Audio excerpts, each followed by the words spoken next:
Get jazzy on. I'm that flight that you get on. International.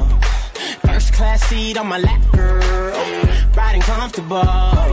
Cause I know what that girl them need. New York to Haiti. I got lipstick stamps on my passport. You make it hard to leave. Been around the world, don't speak the language. But your booty don't need explaining. All I really need to understand is when you talk dirty to me. Get jazzy on. I'm that flight that you get on. International. First class seat on my lap, girl. Riding comfortable. Cause I know what that girl them need. New York to Haiti. I got lipstick stamps on my passport. You make it hard to leave. Been around the world, don't speak the language. But your booty don't need explaining. All I really need to understand is when you talk dirty to me. Yo, yo, yo. How's my Viking brothers, huh? Yo, yo, yo. What's That's salute.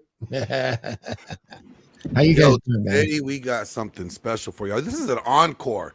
You guys are lucky today. You guys get an encore show. Give yourselves a round of applause. DragonShip, huh? This is an encore DragonShip. Yeah, absolutely. So we are waiting for our guest, but let's kind of recap while we're waiting. I think there's some important things to talk about here when we're talking about these passport bros, right? And, you know, I'm all about guys going overseas, going to places and finding what they want if they're not finding it here. But one thing I want guys to do is to make sure that they're leveling up.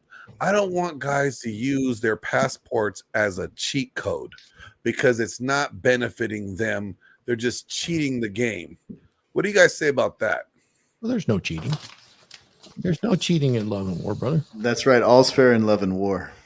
But that's a good comment to say that a lot of people do think it's cheating, but it's not cheating at all. I mean, the risk that you would take to go overseas for some poon. I mean, we all know it's about the poon, right? Just talk about the poon. There is a cost that's involved, and you're only fooling yourself, and you're doing ego protection if you're going somewhere where the poon is easy to get. You know, there is a cost to it one way or the other. In some cases, that cost is providing a path to citizenship, if we're going to be real. The cost to pay the boss? Yeah. You know, and a lot of guys don't realize if they really get into this and they're a little naive and they want to play the simp game, one of the things that they get taken advantage of, because I've known a couple, is they will marry some of these girls, and that's great. I mean, they will get the respect, they'll get all that stuff, but the part they generally don't take into account, which we'll talk about this on the next DragonShip, is that they end up marrying the entire family. It's just not the girl rescue. You're not rescuing the girl. That's a big fantasy for a lot of guys that go overseas, is to rescue a girl from a third world country. And now I got this extremely grateful woman that takes care of me, and I'm proud to be her protector. But you're taking the whole family on in most cases. Yeah, you know, I think next week's episode is going to be it's going to be profound. People are not going to be ready for it, especially the talking point. Yeah. We'll save it for them, but we're it will draw a lot of attention. Good one. Sure, because we're going to show. We'll show it when we get the chance. You know. But there is some, I guess you could say, there's some legitimate concerns when it comes to that I've heard about some guys using their passports to go overseas. Like sex trafficking is a lot cheaper, so you could get with minors if you have that, if that's your persuasion, and you could abuse, that aspect of it, going overseas and not getting, you could pay for it and not having to face the legal consequences. And so, I mean, you think about like that, like Phil, you got kids, right? So, yeah. I mean, you would kill a man if he was trying to talk to your daughter or do something with your daughter just because he came from overseas. Yeah, that's a pure fact. I don't care how big the ocean is or how wide the continent is, dude. The thing is she's a young adult now, and she's pretty much been set up to where she understands life, and she's 18, and you know, but if she was underage, yeah, it'd be your neck. Now, if somebody damaged her, you know, there would be no length. There would be no stone uncovered. I 100% agree with that. And what you're saying, Thor, about, you know, you're not only getting the girl, you're getting the whole family. Yeah. You know, it's, I don't know if it's necessarily a cheat code. I mean, it's just that, you know, Western society is what it is, right? I mean, and it's no big secret. I mean, dudes are going MGTOW. I mean, it's just, you know, the whole thing is just a big mess. And I think a lot of that has to do with weak men and understanding that. You know, I think that I've seen it go both ways. Where they take the family, it's fantastic, and then they do, and it's not. You know, it's just don't be naive, right? And let's talk about trafficking for a minute. How much of that is actually it leads sensationalism that the West produces to prevent people from going? I've talked to people from those countries, and they look at you like, "What are you fucking talking about?" Oh, age of consent. I'm sorry, it's 14 here. Always has been for the last 1,000 centuries. What's wrong with you guys? But that's us. To us, that's bad juju. See, yeah. So there is a gap. There is a gap, and I think that needs to be acknowledged. But there's also, you know, I saw a documentary about this, about people that like pedophilia going to other countries and doing that stuff Would make sense for convenience, because they're not going to be convicted or tried out there as they would out here. And some people are mixing those guys with passport bros. I think so too. Yeah. And I think that's something to acknowledge. Like, those are not the guys that we're promoting. We're not co-signing those guys to do what they do. And I think we have to make a distinction on what we are considering a legitimate passport bro and what we find as acceptable and unacceptable behavior. No, I think we did. I think we did that by playing the Filipina P's video without a doubt. She addressed it pretty well. You know, she was talking about feminine woman, not children. Yeah, that's the big thing. We've right? never It's the mentioned distinction children at all. Yeah. So to draw that conclusion is merely creating that bell that gets rung, that people try to ring by association. It's called a straw man. And when someone would be mad about talking about passport bros, the easy straw man to create is, oh, human trafficking, shame on you. There's really no correlation. You know, it's funny. There is a thing called passport hoes. And no, seriously, I think it's for real. Yeah, sure. Kenya has banned white women from going over there. Oh man, go fuck their dudes. It's. I saw an article not too long ago. It was hilarious. They're like, no white women come over here. You can't get Mandingo no more. Well, who do you think the passport bros are getting with when they arrive in the country? Passport hoes. Exactly. Maybe not. I mean, there's plenty. I mean, here's the thing.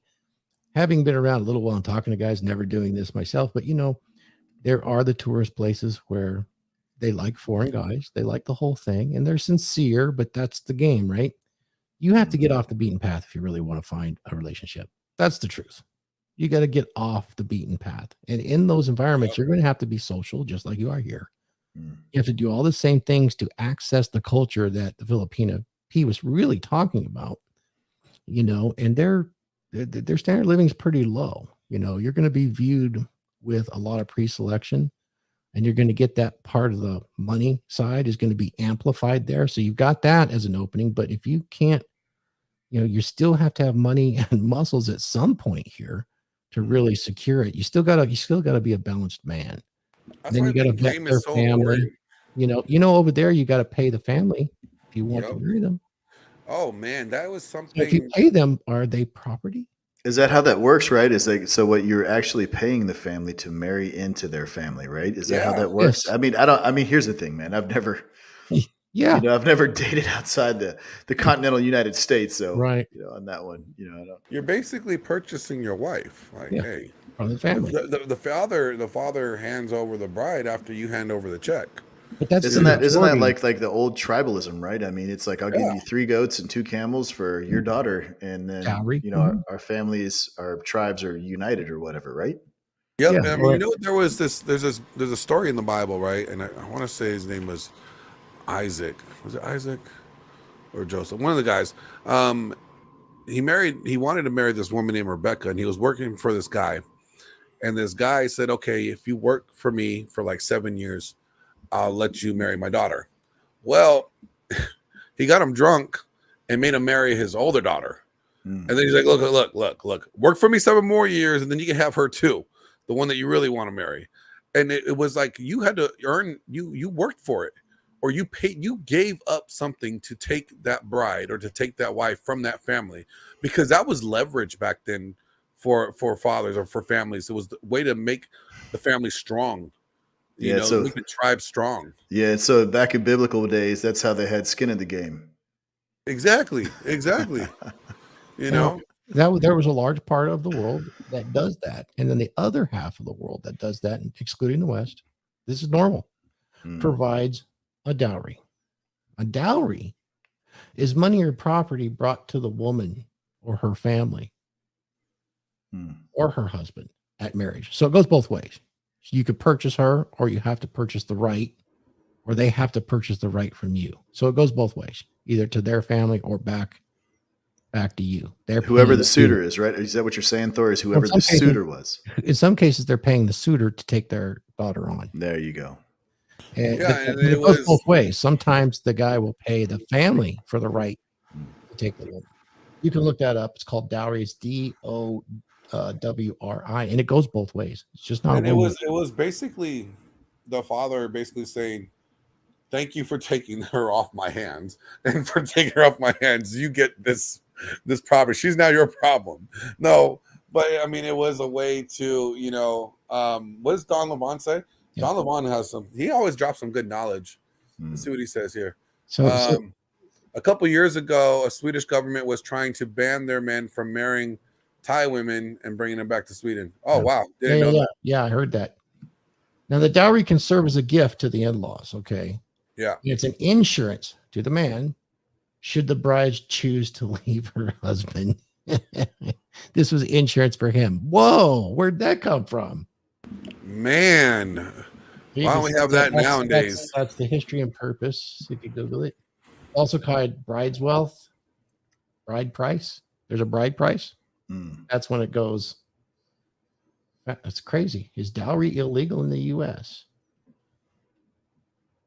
The dowry system is not recognized as law, but it's recognized as common law. Well,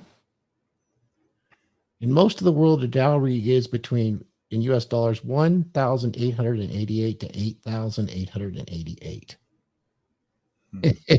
Guys, you get your passports ready. You better have that kind of cash on hand. Some liquidity, yeah. Bring that dowry. Maybe in Bitcoin. Oh, here's an article. The dowry system dehumanizes women. Well, it's for the family, not her. This is like generational culturism too, you know, and these people are just, you know, spitting this stuff, you know. I can't understand that. No. And when they bond families together, that's a big deal. You know, what's so funny is like, I don't understand what's wrong with it. I really don't understand what's wrong with it. Like, women want to have zero responsibility. They don't want to have accountability of it. So your dad or your parents are giving you over to somebody else who's now responsible for you, and now you have no accountability. Still, you go from not being accountable to not being accountable, and there's the consequences of your lack of accountability, or your decision making falls on your parents because they have to pay the dowry. And still not the woman's fault. Still, the woman's still not paying for it. I got a question. Speaking on this dowry thing, if say that the family or the tribe or whatever, the father or whoever wasn't handling his business, you know, and the value of his child or his daughter that he was trying to marry off, if her value was low, did he have to pay a higher dowry? Do you see what I'm saying?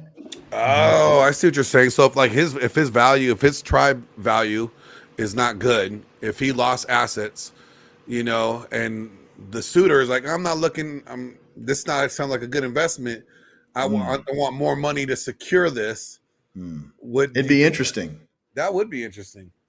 Because the woman's only metric, like you say, is accountability, right? Do they make good choices? They learn their good choices. Women inherently learn their good choices from their fathers. There's no secret that absent fathers create the generation of women that we have today. Correct. And let's put it this way too. We know that women make poor choices in general, when it comes to the mating game because they suppress themselves with birth control pills. So they nest, right? So they nest. They want that brotherly type of guy because it mimics their body in pregnancy. Hang on birth control. The issue is they get that guy, they go off birth control. Now their hormones shift back into that, phase where they really need to become impregnated and they're not in that state of pregnancy eternally. And the men that are the most alpha become extremely attractive. And they look at this guy they're married to. Oh, he's my brother now. I love him, but I love him like a brother. And that drives huge. It's huge. It drives a lot of separations. It really does. You can track it. You can track it through demographics from the point of marriage to the point of the first child. It's pretty wild. And so here you go. Fathers could really help avoid some of this if they took a little bit of control with their daughters on who they marry. My daughter's husband formally asked me permission to marry her, to engage her, actually. And he was extremely well off and extremely proper. That was a kind of a pretty amazing thing, And I asked him afterwards, I go, what if I would have said, no, you're not ready yet? He goes, well, I'd ask you, what's it going to take for me to be ready? Fuck, mic drop, right? Yeah. So is that the kind of commitment you'd want for your daughter? Oh, hell yeah. Look at where they're living now. And yeah, he did it. He did it. He stood up. And by the way, his name for real is Chad. I shouldn't have said that, but it's a real name. His real name is Chad. Your daughter got a Chad. Married a Chad. I swear to God. But if guys did that, part of this dowry system is that the dad would force an investment, either on the man's side or on the woman's side. It goes both ways. It's just not a one-way thing. Okay. You can see it goes both ways. Sometimes the men have to prove it and pay the bride price. That's what the bride price means. But then the dowry on the other side is the woman's family had to pay the man to take the woman on. Interesting that it went both ways. There was family investment in the future of the family. See, that's something we don't have anymore. We don't have investment in the family anymore. In the family dynamics, there's no investment in the nuclear family in our society. I mean, we promote single parent homes left and right. I mean, don't worry, girls. The government's your daddy. You go from your dad to your daddy, the government. You don't need a man. And it really promotes the single family homes. But then when shit goes wrong, they want to point back to, well, where's the man in the house? Well, shit, you guys removed him. You don't want him. Yeah, that's correct. That is correct. 100%. Guys, I got a suggestion. I don't know how long Jen's going to take to get on here. How about if in the meantime we chop up another Filipina P video while we're waiting? Yeah, let's do it. Let me remove this from the studio, and I'm going to bring on another video of the Filipina P, which will kind of fit what we're talking about loosely. It's a different subject, but we didn't expect for the delay. Sorry about that. Here we go. He says, do you guys see drop the link? Yeah, I'm going to drop it right now. Yeah. I'll drop it right now for her. Hey guys, here we are. Let's see again. He's going to talk about. Hi folks, the Filipina P here, telling it like it is. When I first started my channel, I did a lot of research for my feminism video, and I ran across an interesting viewpoint held by many Western men that, quite frankly, I mostly agree with. It's not so much a movement as it is a lifestyle choice. But since Western media seems determined to ignore them, or worse, I'd like to share what I learned about MGTOW, men going their own way. Now I'm sure I'm gonna... Well, actually, look who we have. We'll go ahead and drop this video. This was just a time killer, so let's do it. What up, Jen? How are you? Good to see you all. Thanks for the invite and the seat. Here I am. I hear a lot of talk about women without a woman on the panel. Hence, you are here. Well, guess what? You get to be the woman today. So, and here's the thing. There's 3 guys here and 1 woman. You stack up. So we don't need any more women. I hear you're really going to hold your own here, and you do. I'm ready. I'm here for the girls, but they may not like everything I say. Oh, that's okay. So, Jen. Thank you so much for coming to the DragonShip. Really appreciate you. Thor, let me go ahead and tee this off here. Yep. Like, so if you guys don't know, Jen and I have done several shows together. And I always wear, something that's offensive, like the shirt that I'm wearing today or the hat that I have on my head. This is her favorite hat anyways. She loves the No Fat Chicks hat. All right. She always talks about my No Fat Chicks hat almost every episode. But no, we have done plenty of episodes. And one of the episodes that we did was about passport bros, right? And I think we did it maybe twice. I'm not sure. It was like once or twice. But we really wanted to bring you on to really break this down. The video that we're about to go through again, one that we talked about earlier today, and also your opinion on our standpoints, and just see if there's any contrast or if there's any agreements. Because if there's a disagreement, we want to hear it.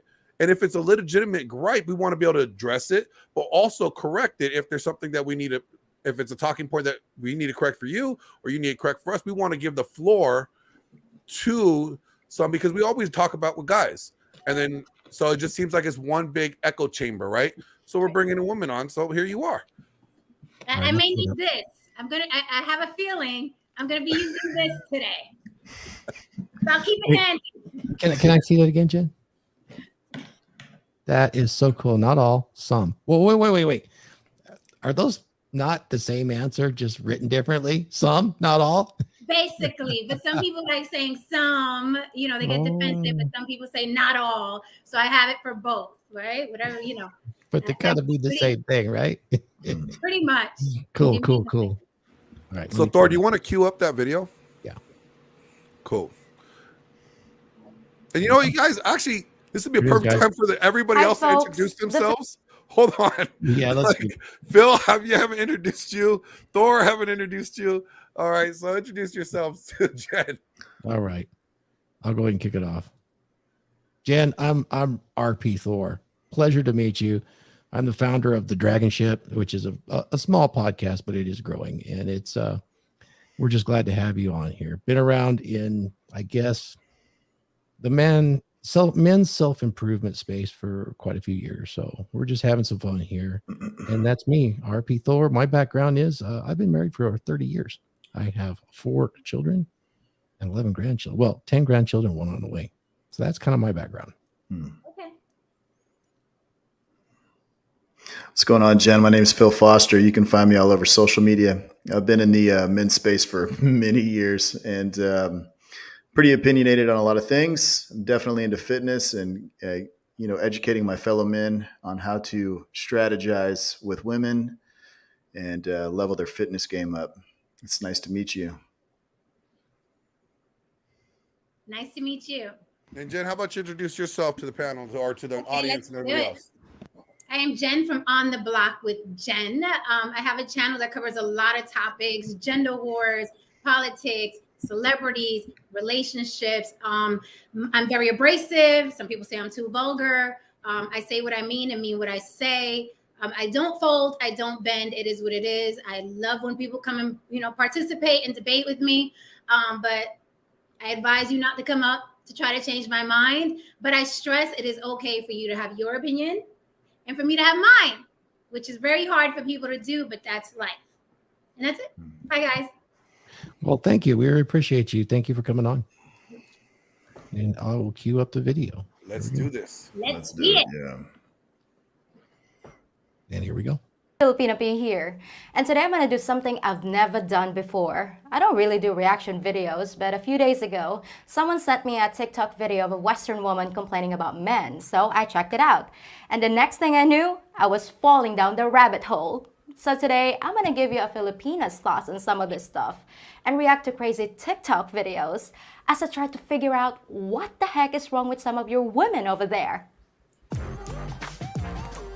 If you need to stop the video and comment, Jen, just say so. So let's see what this feminism stuff is all about. Can you explain it to me, Emma? This is a fundamental and complete misunderstanding of what feminism is. Feminism is about equality and choice. It's about a woman being able to say, I'm going to wear a dress, or I don't want to wear a dress, or I want this kind of future, or I don't want that kind of future. It's about the ability to choose. I think there's so many misconceptions and misunderstandings about what that is. Well, I think we already solved the problem, guys. It's all just a big misunderstanding. It's just about equality and choice, equal rights for men and women, and the right to wear a dress? You mean the patriarchy won't let you wear a dress? I don't know about your country, but I can wear a dress anytime I want, see? And I even get to choose my own career, too. Wow, you Western women must have it really bad. Let's see what other horrible things those awful men are doing to you over there. I was at a Whole Foods table outside, minding my business at night, and this black guy decides to hand me a hormone balance brochure. I think he wanted to talk to me under the guise of giving me some promotional information, you know. Oh no, not the old hormone brochure trick. Those nasty men with their pocket full of pamphlets. They're just trying to get you nice and fertile before they can take advantage of you. Run, lady, run! I think it's a guise for what men like to do to get a woman's attention. Men seem to like to get a woman's attention. Yes, men like to get a woman's attention. How else are they gonna get you to read the brochure? So it surprises you that guys have to get a woman's attention in order to talk to her? Like, as if they're entitled to that attention. It's not so much shooting a shot as it is entitlement. Sometimes you just gotta let people be. It's not like you passing up the moment of the best thing that you could have ever had in your life at a gas station. Oh, I see. They're entitled to. Okay, I just want to say something about her. She's right. If you saw her at the gas station, you are not passing up the moment of your life. I mean, there's probably way better options out there at that gas station for you than her. I mean, so I think for her, she's probably right. But we'll continue. So if a guy dares to interact with you, he's automatically entitled. But they wouldn't try to shoot their shot until after you've had your hormones anyway, right? So you're safe. And what's wrong with gas stations? Unless guys are walking up and saying stuff like, "Can I feel your tank?" That's just as good as anywhere else to meet somebody. Okay, so rule number 1, do not approach a woman to talk to her. Okay, got it. Last night was Friday, and I go and I get gas. This guy was trying to hit on me about my Apple sticker, and he's like, "So you got an Apple, I got an Apple, can I call your Apple?" And I said no. Yeah, I told him no in front of his friend that was in his seat, that was in his car with him. What's up with you and gas stations? Okay, so other than being really proud of yourself for shooting down, what else did that nasty man do? Did he pin you against your car? Beat you with a fistful of pamphlets? Please, girl, don't keep me hanging. I made it out of that situation safely. Think about that. Lady, that's the most horrifying story I've ever heard. Are you okay? Did you go to the police? I gotta say, you're one brave woman. I sure hope this next lady hasn't been so mistreated. Shame on you, men. I have a question for you guys. What's going on with guys not approaching women anymore? Wait a sec. The last lady said, Like, if I make eye contact with you and you're checking me out and you're staring at me for like 10 minutes, I don't know, maybe stop being creepy and come up and say hello? so if they're creepy and staring at you from a dark corner for 10 minutes, you want them to come up and say hello? I don't know. Food for thought? Like, why aren't you guys approaching women anymore? Because you tell them not to? Like, I was at a bar. Of course you and were. everyone is in their own groups, not approaching strangers. Like, not one guy, not even just for me, not one guy went up to a girl and just started talking to her. It was so weird. And I'm like, how am I supposed to meet people? Well, you're a strong, independent woman, right? Why is it the man's job to make the first move? Wouldn't that be entitled? Okay, so rule number 2. Do approach a woman, but only if you're creepy and you stare at her first. Okay, so on to the next injustice. We need feminism because a man in a room full of women is ecstatic, while a woman in a room full of men is terrified. Western women are terrified of being in a room full of men? What do they do to you in those rooms? Do they, talk to you? And a man in a room full of women is ecstatic? You've obviously never been in a room full of gossiping Filipinos. What else you got? I like that men have trust issues because we wear makeup, and the rest of us have trust issues because men try to kill us in the street. Men try to kill you in the street? What the heck is going on over there? Are there piles of bodies in the road? Like they have to use a big snowplow to push all the dead women to one side so you evil men can go for your morning jog? Things are worse than I thought. Rule number 3, don't slaughter women in the street. Got it. Isn't it interesting? I thought that was pretty good. We had a big conversation earlier on that, Jen, that we thought that a lot of women are taught to be afraid here in America and in the West. What would you say on something like that? Great point. When you look at the stats of, women who are murdered by men, not even men that they know, because usually a man that they know, but even just walking down the street, disagreeing with the man or not, catering to a man wanting to talk to her. Yeah, women are afraid. It's just, when you wake up in the morning, I always say a man would never, ever, ever, ever, ever contemplate, let me not wear this because of X, Y, and Z, or let me not park there because of X, Y, and Z. So men do have the freedom of coming and going, never thinking, is the skirt too short? Is the shirt too tight? Is it too dark here? I have to be home by a certain amount of time. And that's because we watch, Discovery ID, and we hear the statistics and we see what happens. And also, if you're a woman, I don't care what woman you are, you can ask that woman, even if nothing has ever happened to you, a relative or a friend or a cousin or a coworker, that something has happened to at the hands of a man. So then that goes in your head, and then that's how, that's what you're thinking about. So I get the being cautious. I don't get the being paranoid. I'm not saying that woman is paranoid. I'm just saying it's something that crosses our mind as women. I think that's very common sense. A woman should be cautious, but I think the fear overwhelms a lot of young women today. Yeah. I mean, the stories get more gory and gory. So I don't blame them for being afraid. I don't think they should be afraid. There are things that I've done in my life, so I'm not afraid of men. But a lot of women aren't as bold as I can be. So I understand. I get it. I mean, these girls are getting, sexually assaulted on college campuses. They're getting sexually assaulted going to their car. They're getting sexually assaulted in public on the train stations in New York City, and no one's doing anything about it. So, and these stories get out. These are things that really happen. They do. And I think those are on the order of significance as very far out on the bell curve. But since when it bleeds, it leads, it gives us a perception that it's extremely common when in actuality, it's actually very rare. Yeah. Right. But just hearing that one time, that's because I've heard it happen more than once in New York City. Actually, one of my cousins was a victim of being assaulted on the subway, and no one was doing anything about it. So it's not that rare, depending on what city you're in. It actually is, though. When you look at the FBI crime statistics and you look at the number of people, when there's 20 million people in the New York metropolitan area, and you have, even if you had 10 of those assaults in a year, it's still less than the national average by an order of magnitude, or not the national average, but it's still down there at the 0.0001. But look, let's all be truthful. It sells soap because it's so egregious, right? So it does hold a large space, I think, here in the West in our minds in an extraordinarily unique place, because it puts it right there in the front because of the gravity of it. So serious. And as a father, it would drive me crazy. I want to kill those people and protect those women. That's my instinct, right? But in the rest of the world, I think that they have a little bit more realistic view on the fact that it is rare. Anyways, that was my take. You think in other countries women are feeling like it's rare that I get assaulted? You really think so?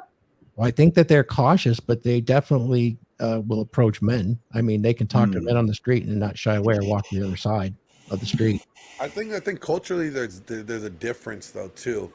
Yeah. I think what, because when we talk about statistics, and you brought up sexual assaults, or you brought up assaults and then sexual assaults. When we bring up assaults, the majority of domestic violence assaults are committed by women onto their male partner. So when you look at the statistics, if you want to go statistic wise, then it should say women are more violent than men. If you look at the statistics, because they're the ones that commit domestic violence more. That's either slapping their boyfriend or punching them in the face or throwing something at them because they're angry. Women do that more. But when we talk about domestic violence, the picture in our head is Ray Rice knocking out the woman in the elevator, right? That's what we think about domestic violence. We see domestic violence as men beating women, and we don't look at domestic violence as women assaulting or slapping a man. And so when we look at these things, you know, if you're saying statistically, yes, it's happened, even if it happens a few times, it's something to be concerned about and something that should be, you know, everybody should be aware of.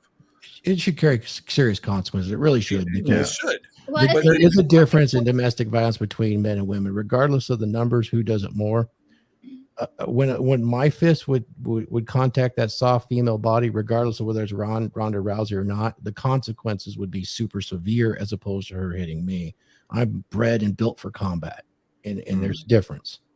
So I'm saying is the talking point. If they're going to use the talking point as statistics, then if you look at the statistics, it's not what it looks. It's not what the picture really is what I'm getting at. Like when the interesting thing Big Sky Traveler brings up here too is most of the female homicide victims, and it's a vast majority. When they say vast, it's over 70%. They knew who killed them.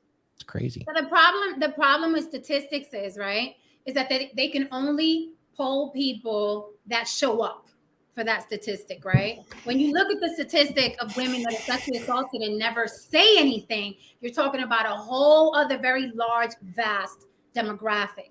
Okay, the majority. We only live in what we can prove by something today. We don't make things up, and I'm not saying that's made up, but if it's not something that's recorded and we can actually call tangible, verifiable, yeah. It is anecdotal. We're not saying it's not real.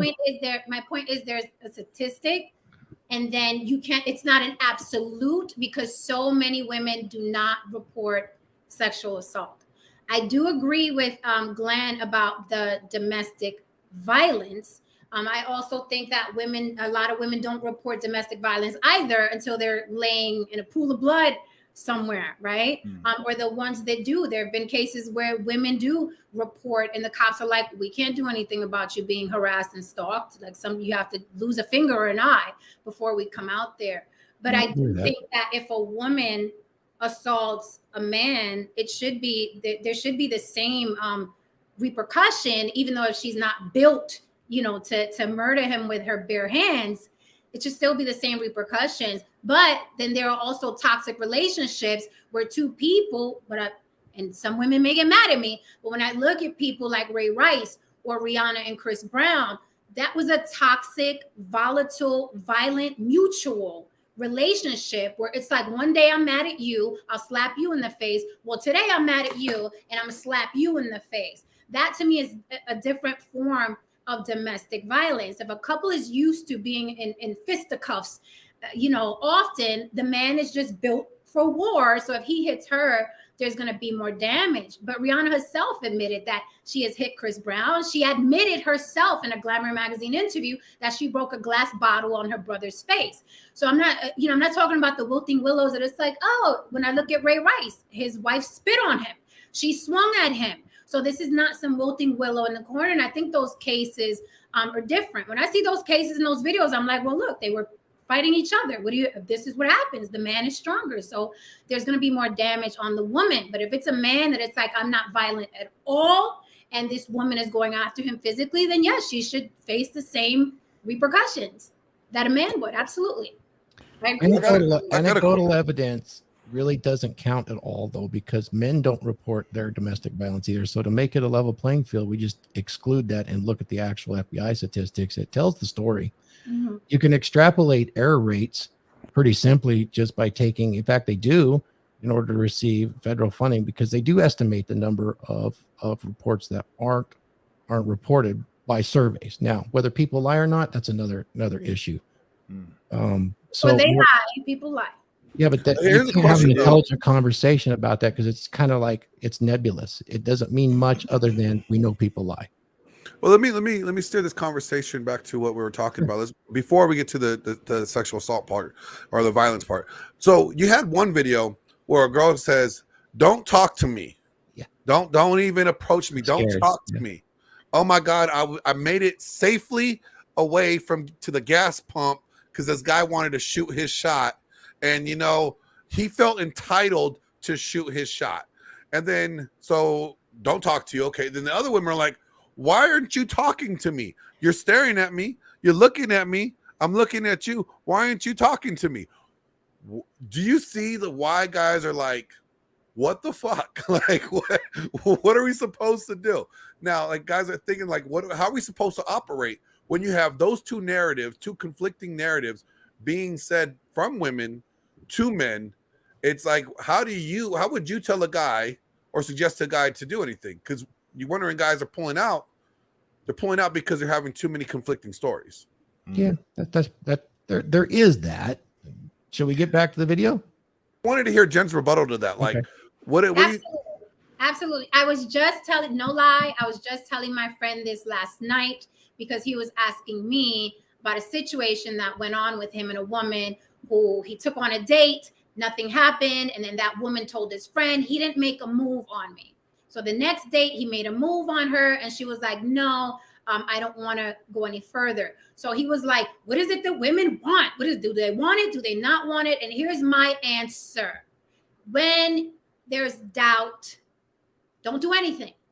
If you have to doubt whether a woman wants you or not, because when we want a man, in my opinion, we make it clear, but I don't think men are equipped to recognize, right, clues and signals that a woman wants you. And they play the numbers game. They cast the There you go, Phil. Oh man. They cast the wide net. They're like, look, I'm gonna just cast the wide net and hopefully one fish will get caught. And that's how men think versus thinking, let me look in her eyes. Let me see her body language. When women like a man, we're all like, oh, we get cutesy and stuff, and we start hitting him on the shoulder like, you're so silly. And so there are clues that men have no idea. Men think she walks over the vagina, she may want it. No, it's not. Men have to be coached on. There are signals that women give. There's body language. So if you're doubting, like, does she want me to make a move? I'm not sure. She said yes. Her eyes are saying no. Don't abort the mission. Abort the mission. There's another woman that may be receptive to your conversation and your company. Abort the mission, because you'll end up in a situation you don't want to end up in. Like the woman that was like, oh, I wanted him to make a move. Then the next week she was like, I don't want you to make a move. If I was a man, I'm not putting up with that. Unless I know she's well oiled, I'm not going in. I'm not going in. Good answer. Look at Mrs. Phil Foster. Mm-hmm. This Phil Foster's up in here. Truthfully, it should be the man that is afraid of approaching women because there's history of women claiming assault when there was no assault. Right. Well, that's what I said. Then that's why I said, when in doubt, don't. There are too many. Again, I really like what you said about men not really knowing how to understand a woman's subcommunication. To me, it's really obvious, but many men don't. But then again, I'm 60 years old, so I've been around, made the mistakes, and one thing that I advise young men on now is, and I've seen it actually this way, when they don't understand, your advice is to do nothing. But what if you really? I've heard the guys tell me this. What if you really like her and you're on the second date and she sees you as boyfriend material and there's all this going on, right? I always advise the guys, if you don't know and you've escalated, ask. Just ask. Tell them. Just be direct. Just be direct. Be direct. Now, I kind of advocate indirect game to the point where you can no longer interpret the subcommunication. Then you got to be direct, because you really don't want to waste her time. That's what I tell her. Really like you, but I don't waste your time at all. This is important to me. And if not, no big deal. We'll be friends. And then I never call her again. So I see. I love that. I love that too. Let's not waste each other's time. What is this? And so you don't have to guess. And my friend is in his 40s. You would think someone by the age of 40 would know, when to make a move and not to make a move, or when women, checking for cues and clues. But a lot of men they don't know. They're not equipped. So I think they should just ask. I think I'm with that. Just ask. Yeah. Cool. Shall we get back to the video? Or Phil, did you have something? No, I was just gonna you hit it out of the park. Exactly. Exactly what I was gonna say. Jen had mentioned, that men need to be coached on how to see these signals. Here's the deal with a woman. You know, first date, you know, it's real simple. It's like a glass of water and a walk. I don't take you out to dinner. I'm not buying you drinks. I'm not doing any of those things. If you're not interested at that moment in time, I'm done. Period. Yeah, I agree. Yeah. Are you single, Phil? No, I'm not. Married? No. Long-term relationship? Yeah. Okay. She's in the chat. That's Mrs. PD Foster. Foster.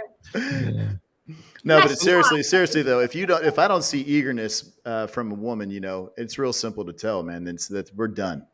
Good luck to you. It's just like if the woman's not showing desire, why invest more? Why waste your time more? Phil, let me challenge that. Interested in what exactly? What do you want a woman to show you immediately that she's willing to do for you or with you? What do you need to see immediately? Okay, so definitely the body language first and foremost. When I encounter a woman and I'm talking to her, it's real simple to tell. Okay, I'm not interested in this guy. It's immediate. I mean, if you have the RBF face on, then you're definitely not interested in me. I'm moving along. I'm getting out of your way. I'm telling you, have a nice day. But you know, certain social cues and physical cues that you're giving off, like, you know, twiddling your little hair, you know what I mean? Smiling, locking eyes with me multiple times. Laughing. Mm-hmm.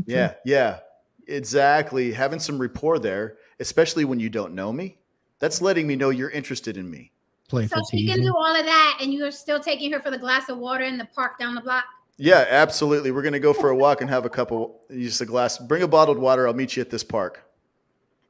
Oh my goodness. Gotta love it. Okay. Let me tell you something. I'm not going to provision for a complete stranger. I'm not going to sit here and just like shell out for women that, you know, are out there to, you know, for me to pay their entertainment. Do you think that's crazy?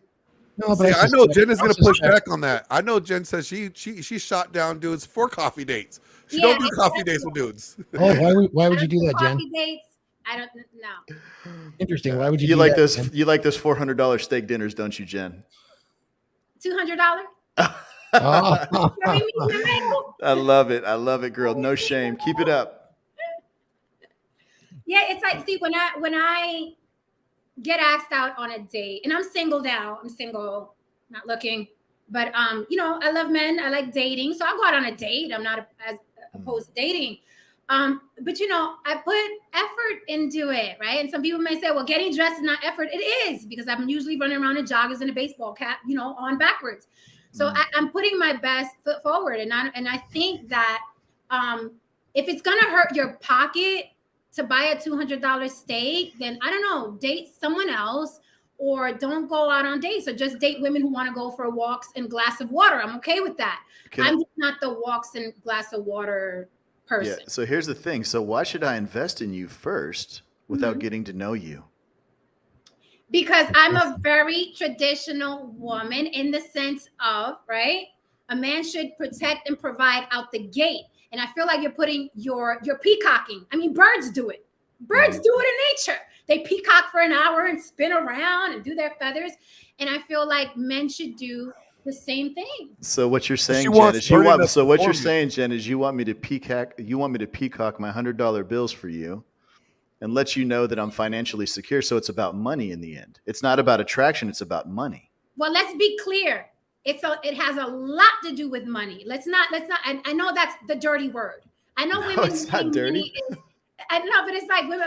She wants my money. Yes, we want your fucking money. Money is security. Money is power. Money is vacations. Money is clothes. Money is we're not going to get evicted. Money is our children are going to be okay. So yes, we want your money. We want all your money, right? So I'm not afraid to say that. Men are, it's the 4-letter word. Money is the 4-letter word. No, money is very, very necessary. So money is a big part of it. But here's the thing. If we still lived in caves, I'd be looking to see how many buffalo can you bring home? Can you bring home 2 or 3? Because the guy that could bring home 2 or 3 is going to get the most attention. Now, the guy that brings home 1 buffalo, you know, he can still get a woman, but the guy with the 2-3 buffalo, the $200-$300 steak is going to get more attention. And that's something men don't want. I feel like men don't want to come to terms with. The guy that pulls in the more buffalo is going to be the more attractive guy. So yeah, if a guy says, hey, I'm going to take you out this weekend, let's go to such and such place. If it's a nice place, then okay, now I like this pitch. What's that saying, Jen, that they say that girls really like sparkly things? We do. You see my earrings are sparkly.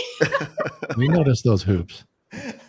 But here's Of the course thing. we did. Now, just to So comment back basically- to the Filipino Pete, you realize, Jen, he was going to show his $100 bill as a peacock. That's what you want. But in the Philippines, that's not all I want. a Philippine peso is worth 17 cents compared to $1. So, it would be like showing I'm dead. $1,000 bill if I showed her $100.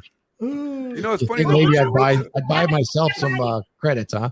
Well, I think what Jen was showing is she's saying she's basically wanting the guy to have burden of performance on the date, right? Is that what you were saying? Like the burden of performance. So you're qualifying men based on money. That's what she's doing in a sense. Right. In a sense. Yes. And yeah, absolutely. Money is very, very important. Like, where are you financially? And let me just qualify something. And not that I have to, because I don't care about baby shit soft feelings. But I've been there, done that with a guy that didn't have a pot to piss in and a window to throw it out of. My quota is full. I did the mothering and the coddling, the guys that didn't have anything. And I don't have to do it anymore. So, I expect the guy, if he wants to be with me, okay? I'm not, no offense to anyone who's watching, but I'm not walking in like Precious. I'm the girl that's going to look nice in the gown at the gala. I'm the girl that you can take in to talk to your boss's wife. I am that girl. I'm the girl that's going to make you look good on vacation. I'm not Precious walking in. So you have to reciprocate. You have to reciprocate. And it has to be at the beginning. It has to be at the beginning. It can't be like, well, let me take her out for water. Oh, she's cool. Let me take her out for coffee. She's cool. Let me take her out for a smoothie. She's cool. Maybe she deserves that steak. No, out the gate, because I'm coming in at 100. I'm not showing up in my curlers with my fuzzy slippers to the date, right? If I was, then let's go get that water. But that's not what you want. You want someone gorgeous on your arm. You want someone gorgeous to show up for you. But I respect your hustle.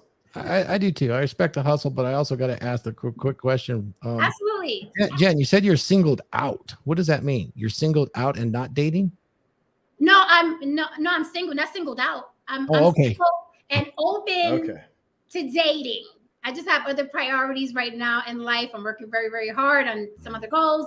But I'm open to dating. Absolutely. Hey, Jen, I got one more thing I want to propose to you though. Uh-oh. So just hear me out. Just hear me out on this. Okay. So say either, Phil. So the thing is what if the guy, he is financially secure? What if he does have his stuff together? He's got the muscles, he's got the money, but he wants to make sure that that girl that he's interested in is interested in just him and not his money first. My point is, why not take that walk? Why not go get that bottle of water and go for a walk around the park? And then it's like, okay, she's interested in me. Now I'm going to pull back the curtain and show her what kind of a man I really am and what kind of an earner I am. The vacations are one thing. That's nothing.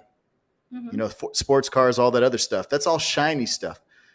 I think primarily men want women to like them for who they are and what they are first, and so, but see, you're nodding in agreement, right? Yes.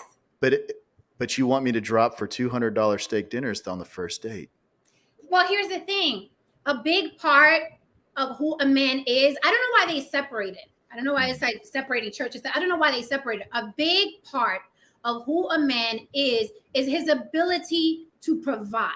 A big part. So when men say, I don't want you to want me for my money, your money is a big part of what is attractive. Same as a woman and her looks.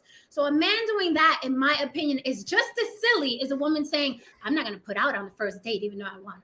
I'm not going to put out on, I'm going to wait 3 months. Like Steve Harvey said, wait 3 months. I really want to give it to him, but I'm not going to do it because I want to make sure this man wants me for me. So basically, she's saying that you could put out on the first date if you're good looking and you really like them. So muscles and money, we get it. We close on the first date is what you're saying. She's not wrong. She's not wrong though. I mean, we advocate the same thing. Let me tell you, money, muscles, and game. If he shows up with the $400, the $200 steak, right? He's putting all his chips in. You want to give it up on the first date? She's putting all her chips in. Now, hopefully, you have enough chemistry to continue after that. But I don't like the games on either side. I don't like the women saying, I'm not going to do this because I need to know if he likes me. For me, it's a game. Why are we playing games as adults? It's either yay or nay. I'm like this. I don't know. I guess because my personality is like, what are we doing? What are we doing? What are we doing? Right? So what is this, a rom-com movie? I'm gonna act like a poor man until I find It's out not about acting like a poor man, Jen. It's about No. getting to see where your desire is for me before I invest anything in you. But you should already be at the point in your life where you can discern whether or not a woman is full of it. I don't understand. I know when people are full of it. Yeah, absolutely. But I'm saying like just the first encounter. Okay. So say we're to walk up to you and get your number on the street. We had a little bit of chemistry right there. You gave up your number. I said, okay, I'm going to meet you for this first date. Okay. Yeah. And I'm going to tell you without you really knowing who I am and what kind of money I make. Hey, just come meet me over here. Let's go for a walk. Let's go get some water or whatever. Like, it doesn't matter. Okay. Why does it take money to figure out if you have some chemistry with another human being? Well, on the spot chemistry is different from what you said earlier, right? On the spot chemistry is different. On the spot chemistry, I've experienced that before. It was like I've been, let's say, on set with somebody working, and it's like, hey, we had such a good time on set. Let's go grab dinner. You know what I mean? And dinner could be, you know what I mean, freaking McDonald's. You know what I mean? It could be that on the spot chemistry. I think is different from when you're trying to woo a woman to be in your life. I think those are two different things. If you're trying to woo me to be in your life, you have to show me, what are you coming with? Mm-hmm. Yeah, let's see. That's later down the road, though. Wouldn't you say not on the first date? Wooing you and trying to show you who I am as a man and how I can provision for you is after we've gone on our first date. That's after you've gotten to know me a little bit.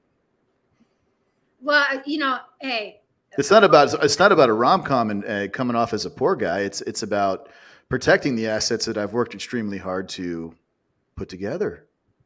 What do you mean protecting? Is she going to rob you on the first date? It's not necessarily about protecting it, but say, you never know. She might be what's her name, Cardi B. Yeah. You never know. Okay, it's not necessarily on the first date, but say, hey, girls run some good game. There's a lot of simps out there that are going to take these girls out and buy all this nice stuff for them, and then boom, they're gone.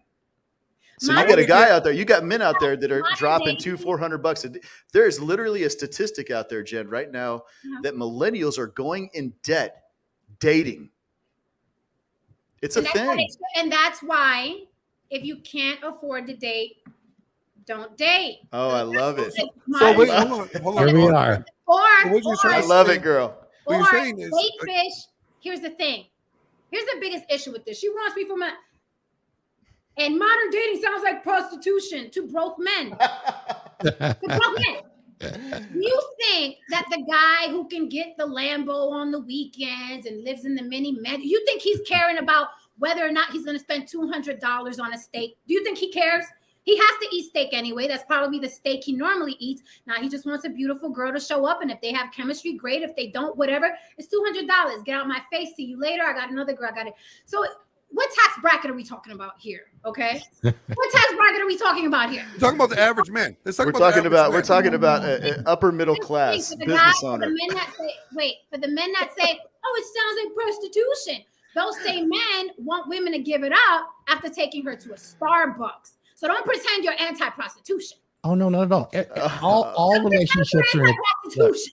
Jen, all relationships are a form of transaction. 100%. Absolutely. And they're opportunistic in nature. Men will idealize this. It's part of our nature. And women will see the opportunity in it for sure. So you're right. You're absolutely expressing what most modern women absolutely, this is how dating is. Now, since I'm old, dating was very different when I was younger. When we dated, we didn't do this serial monogamy thing. We dated to find the cream rises to the top. So we dated a lot. And it wasn't like that. It was acknowledged by my peer group at the time. That's what dating was. Dating today is different. It blows me away every time I hear younger folks talk about it. And I'm like, really? That's what it is? You get a commitment after the second date and you guys are looking at it, okay, no problem. I mean, back then we would date sometimes for a year. And if we were going to get married, we waited for a year and a half and we didn't move in together. It was just those sort of traditions did kind of support a courtship. And I think courtship is really important, but that first chemistry, I think, for me to hear that you need all this up front, that chemistry up front, I would predict that, if Chris Hemsworth was on set with you and he had social proof and the girls were highly into him, and he asked you for some water, you probably would go, not knowing his full. Maybe Jason Momoa. Jason Momoa, perfect. I love it. I love it. There is that guy. But here's there the is thing. that guy that you have chemistry with. But here's why though, Thor. This is what you're missing. I automatically know that Chris or Jason is well off financially. Now, if he was if he was Jason or Chris, and I knew he was the PA, I'm not getting his water. Why do men do not like or can't come to terms with women like muscles and money? If men spend more time concentrating on muscles and money, they wouldn't be worried about, oh, she just wants me for my money. They'd be beating women off. Stop worrying so much about what women want and worry what you're supposed to be. And you'll be beating women off with a stick. Worry about your money and your muscles. Let me chime in here. So there's a couple things. Hold on, 6-year-old, I'm getting really tired. My arms are tired of beating those women off me. It's exhausting. That's why I started this podcast. Let me chime in here. You're married, though. You're good. You're married. She loves you as is. Let me chime in here. So what we got, like, recap real quick. What Jen was saying is that, one, guys need to pick up on social cues, signals that our women are saying. So that's that sub communication, that body language that women give off to determine whether or not you want to go on a date with them, or if she's worthy of going on a date with, right? For one, because you don't want to waste your $200. If that's all your bottom $200, you're going to wait. You want to wait for the right woman that's going to give you the right signals. Two, she also hit on money and muscles. Yes, that's part of what MLD talks about. Money, muscles, game, and frame. That's 2 of the 4. So guys, she's saying the same shit that we fucking tell guys all the time, that they need to work on their money, their muscles, their game, and their frame. And also part of that game is knowing women's subconscious communication, right? That's knowing the body language. It's not taking what they say and watching what they do, you know? So I think she's saying a lot of the same things. And I don't think a lot of people like what she's saying. Here's Jen. Because, you know, what she's saying is exactly what guys don't want to hear. Oh, she wants me for my money. And she's saying, you're damn right, I want you for your money. Yes, and here's the thing, guys. It goes to men being success objects for women and women being sexual objects for men. Exactly what she's saying. Here's a break for you guys that want to buy the water on the first date. Then you're going to have to walk in, okay, with a body built by the gods, because we'll take you to, and we'll take you broke as fuck if you are built by the gods. Right? Jen, you figured out my game, didn't you? You gotta have one or the other. I know you figured my game out, didn't you, Jen? Can't walk in with the rom-com. I just want to be loved by a woman. No, you have either have the body or the account. And that just proves that men are the real romantics here. That's right. We know how to love, baby. We'll take you if you're hot and you're broke. Okay, we'll get you that water. It's happened. I've taken hot and broke. We all know. Trust me. I know about your homeless situation. Right? Thank you, Glenn. So this is why I don't do that anymore. They're not for keeping. They're for smashing. I'm here for a good time, not a long time. Right? Unless you show me different. Let's get back to the video, because I want to highlight some other things. That was really important what you just said about, the fitness and the muscles. I mean, Phil is the CEO of Phil Foster Fitness, a nationally renowned fitness company. Okay. There you go. Do you see how I get away with buying water? I got to catch up to you, Phil. Hey, Thor, can you throw the video back up? I want to get some more reaction out of this. Let's do it. All right, so I fast forwarded a little bit, okay. But Jen, I really want to get the last part. This is, I think, besides the women not being able to choose for men, like, oh, I don't want a guy to talk to me. I do want a guy to talk to me, blah, blah, blah. We don't know. But here are some other things that are modern feminism is women are saying. And we're wondering, well, no wonder why guys are wanting to go overseas if this is what women are saying. So hear this, and let's get your reaction. That's good. Okay. It's actually free. It just means other people have to pay for it. But let's see how you justify it. Maybe you'll convince me. Reason number 1 is the homeless community. If pads and tampons were free, it would help them save their money and be able to afford maybe food or clothes, other important necessities in life. I don't mean to sound gross, but when I was growing up, we didn't even have stuff like that. We literally used a rag that we reused. Having tampons is not something we consider a human right. Reason number 2 is the fact that we do not actually choose to have periods. They are natural. So because you didn't choose to have it, that means everyone else should pay for it? I didn't choose to have teeth, so you want to pay for my toothpaste? Reason 3 is that free condoms are literally everywhere. And free birth control pills are available in a lot of places too, at least in the Philippines. But what do contraceptives have to do with tampons? Reason 4 is that they are very hygienic, they keep us clean, and they keep our clothes clean, and they make us feel more comfortable in our own skin during these awful days of our period. So everyone should chip in to keep you comfy? Air conditioning keeps my clothes from getting sweaty and keeps me more comfortable during those horrible summer days. Want to pay for my electric bill? Reason 5, they are just as necessary as toilet paper. Yeah. Food is even more necessary, but I don't see anyone paying my grocery bill. Reason 6 is eliminating embarrassment. Surprisingly, going up to a cashier with a box of tampons can be very embarrassing sometimes. Oh, well, now you convinced me. We can't have you getting embarrassed. Talk about first world problems. Reason 7 is that they are an extra expense that people without periods do not have to pay. Electric razors are an expense that people without facial hair don't have to pay. And your point is? Finally, pads and tampons are not a luxury item. They should not be taxed as such. They are a necessity. That's the same reason you give for number 5. It's a necessity. But once again, half of the things you buy are necessities. Should all that be free too? Sorry, I changed my mind. I'm not convinced. Any other ideas? There are 4 reasons why financial feminism is so important. Financial feminism? What fresh hell is this? Women earn 81.6 cents for every dollar that men earn. Oh, that a load of crap. I could do a whole video on that nonsense, but anyone with a first grade education knows that's baloney. They took the total amount earned by men and compared it to the total amount earned by women.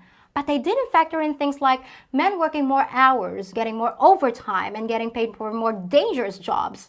Plus the fact that more women choose lower paid jobs like kindergarten teachers. It's equality of opportunity, not equality of outcome. Women live 6 to 8 years longer than men and therefore need more money saved for retirement. Then women have an extra 6 to 8 more years to earn money for retirement. Aren't you lucky?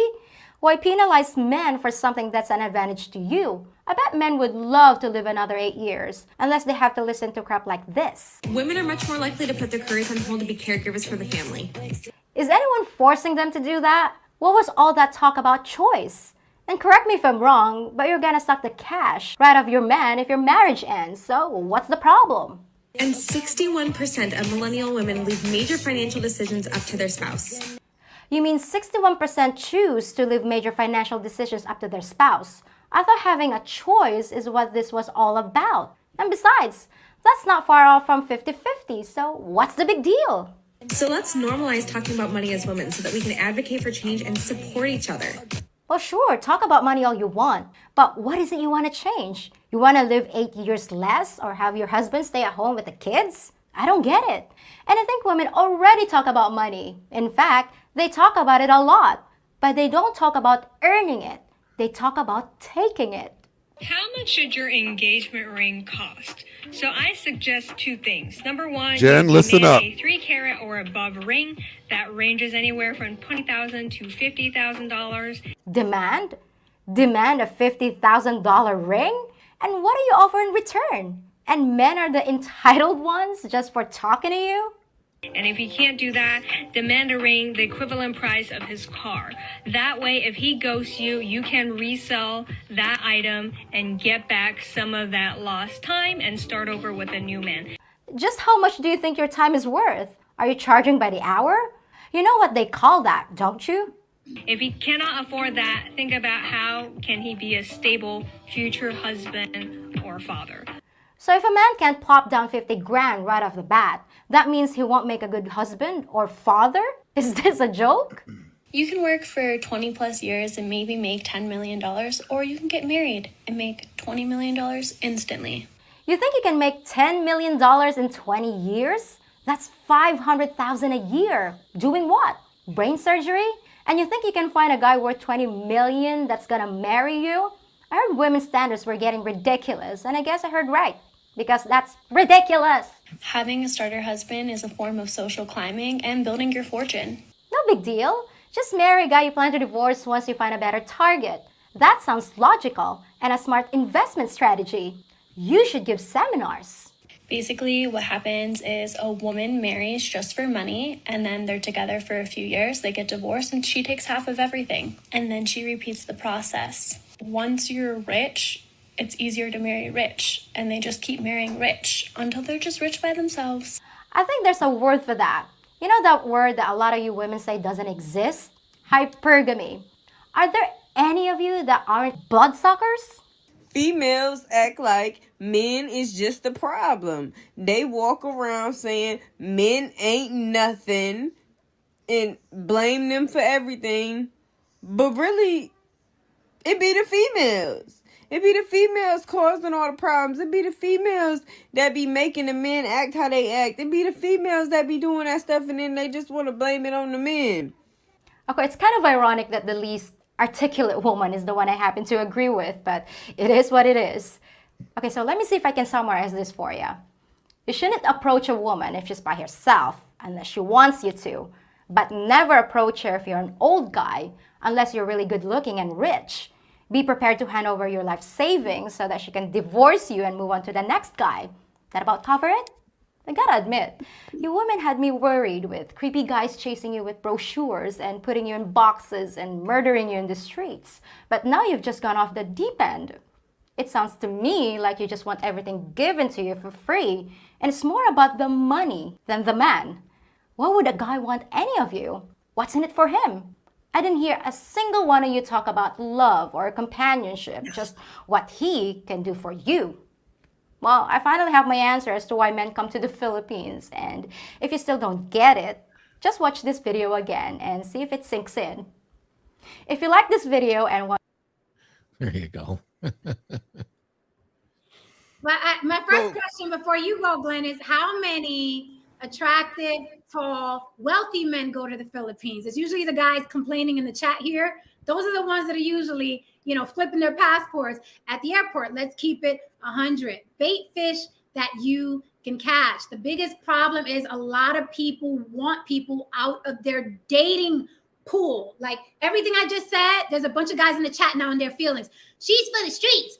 It's prostitution because you don't qualify. Now, you not qualifying doesn't make me for the streets. But instead of embracing what I'm saying and saying, let me be better at what I'm doing, let me be worth more so I'm more attractive, I automatically become for the streets. Is she a prostitute? And it's no different than obese women being mad that no one's calling them beautiful and confident. It is the same dynamic. It is the same mindset. Fat women getting mad that they're not on the cover of magazines. It's the same mindset as the guys in the chat. I don't want to get $400 out of that steak, so everybody's against me. No, date fish you can catch. Everybody's mad. It's like looking in the glass window at those shoes you can't afford and getting mad at the system and capitalism because you can't afford those shoes. It's the same dynamic. Date in your own pool. Why aren't these broke guys? Go to the Philippines. Leave American women alone. Go to the Philippines where you can buy, a whole girlfriend experience for $40. But leave the women here alone. Bait fish you can catch. Why do people get so mad? I'm not 5'9". I can't be a Victoria's Secret model. You don't see me outside Victoria's Secret picketing. Let us in. Let us in. I'm 5'4". Let us in. Like, what is it? That's excellent. Excellent diatribe. I appreciate that. That's wonderful. Now, let me ask you a question. What did you think of her? I think she's very pragmatic with her assessment. Yes, I think she is. I think she's reaching on some of the things that she's saying. I think she's pandering. And I think she's exaggerating. She knows, let's call it. Well, she is feigning cynicism, but that's funny. Yeah. The girl is cute. I think she should stay in the Philippines and wait for the guys that want Filipino women. That's exactly what she said. Right. Like, I think it's great. Here's a thought. I love it. If she likes it, I love it. If the guy with the $40 in the passport is her guy. Well, my thing is, here's the question. 17 cents to the dollar. But what she's pointing out, what I thought she pointed out is a lot of Western women, when they become they're feminized, right? They come to this feminine mindset, the feminist mindset, and feminism doesn't make women feminine. It makes them masculine. And you have even said this before, Jen. You've talked about, how there's a lot of pussy ass men out. Yes. But we have as a culture, as a Western culture, we have created those pussy ass men. Both fathers and mothers have created those pussy ass men. And now we're also seeing a rise of masculine women. So if you're a top tier dude and you want a feminine woman, why the fuck are you going to argue with the Western woman who is masculine, who's trying to compete with you? You're not going to want to, right? So you're going to be like, I don't want to play this game. I don't want to argue with you. I'm going to go date somebody that is feminine, and where that culture promotes traditional feminine qualities. Now, you don't see a problem with that. That's the problem. That's choosing. That is choosing options. That's not because you're broke. That's not because you're not leveled up. That's your choice to get with the woman that is not masculine. So Jen, let me ask you a question. I mean, we saw the women on there. There's a lot of shaming tactics going on here, and there was a little bit from you into the chat as well. And as far as the chat's concerned, yeah, you know what? You know how the chat is. They're gonna just they got no filter, right? Yeah, I know. And so, but we do hear a lot of that. Any of us that are connected on social media, a tremendous amount of shaming tactics from both sides, but predominantly from women right now.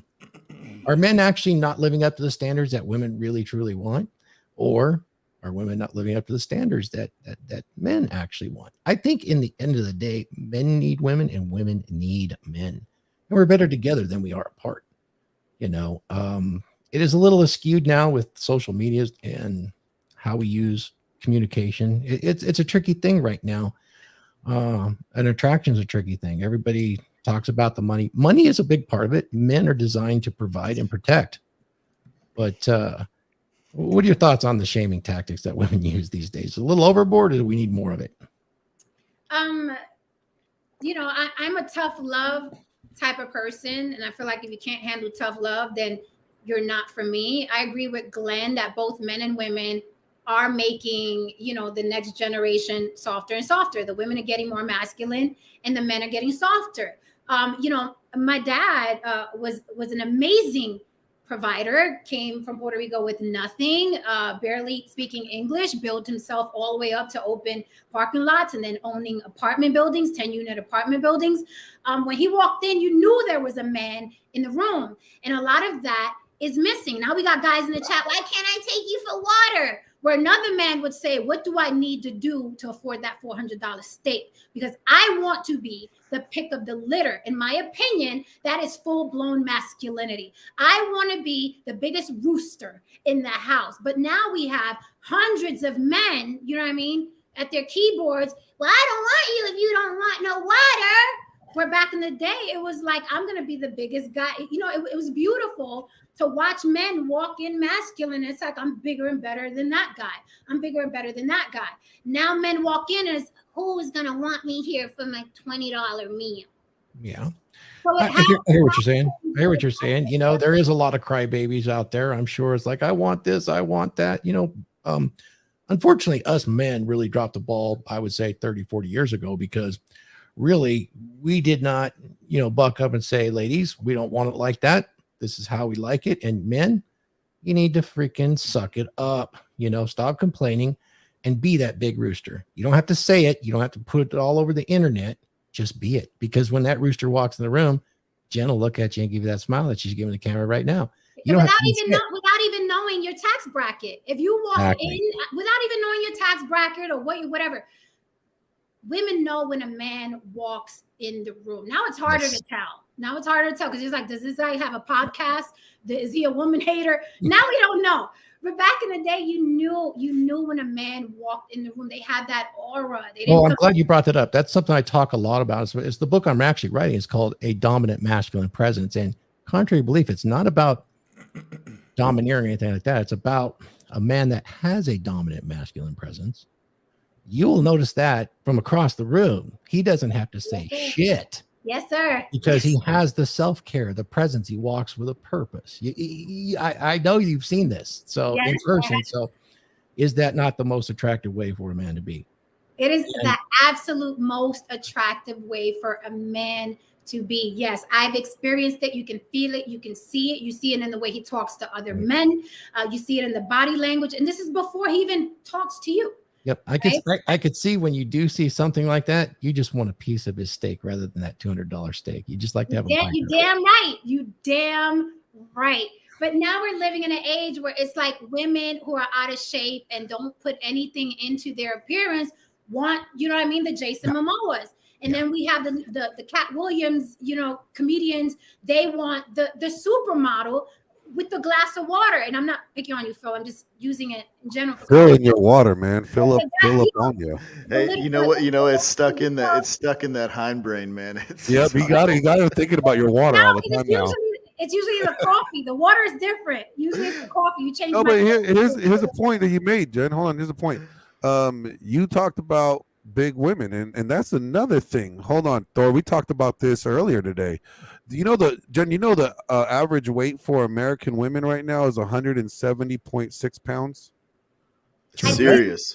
That's the average weight for American women. Up, so it's like, so let's say you are a high value guy, right? But the average woman's weight is like, God damn, this bitch rolls over you, she might crush or break a rib, you know.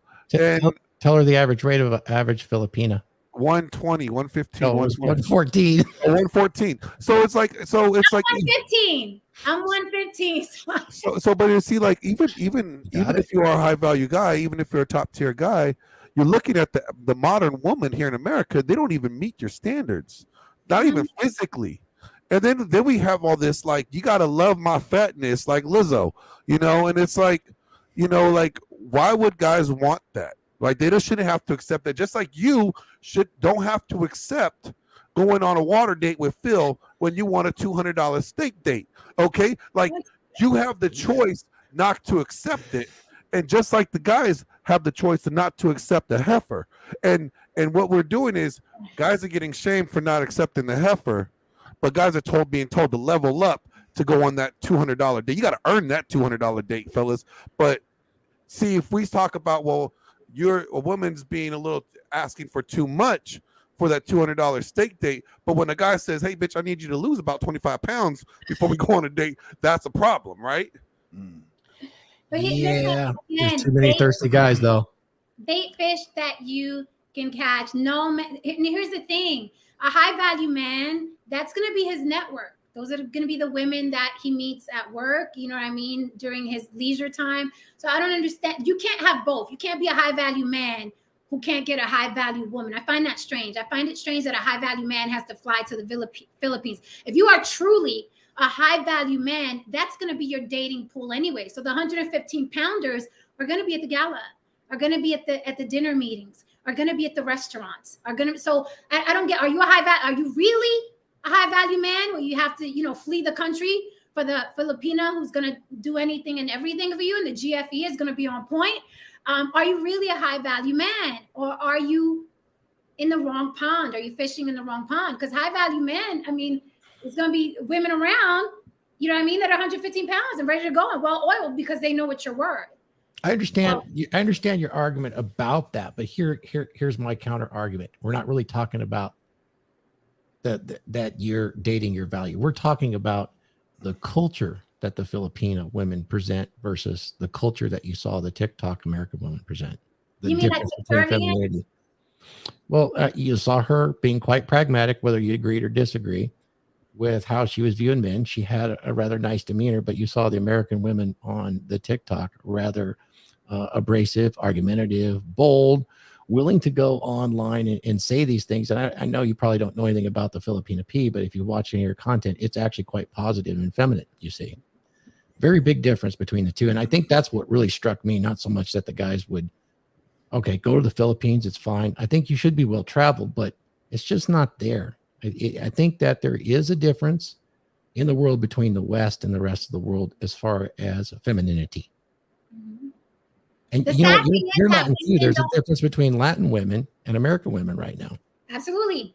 Absolutely. I was raised to be subservient. Like it's, you know, I say in my home, we were raised to damn near be geishas. Okay. The men rule, the men are the kings, you know what I mean? Sometimes to our detriment,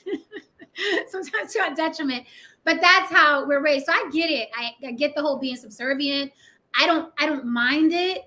I love, you know, being feminine. I love serving my man in every way, shape, or form, for the record. But a lot of men, they're just not. You have to be a provider and a protector for a woman to sit fully in her femininity. And people are like, well, femininity shouldn't be conditional, but everything is conditional. If you We go will to your 100% job- agree with you on that. If you go to Absolutely. your Man, job Hill and will. don't do your job correctly, you get fired.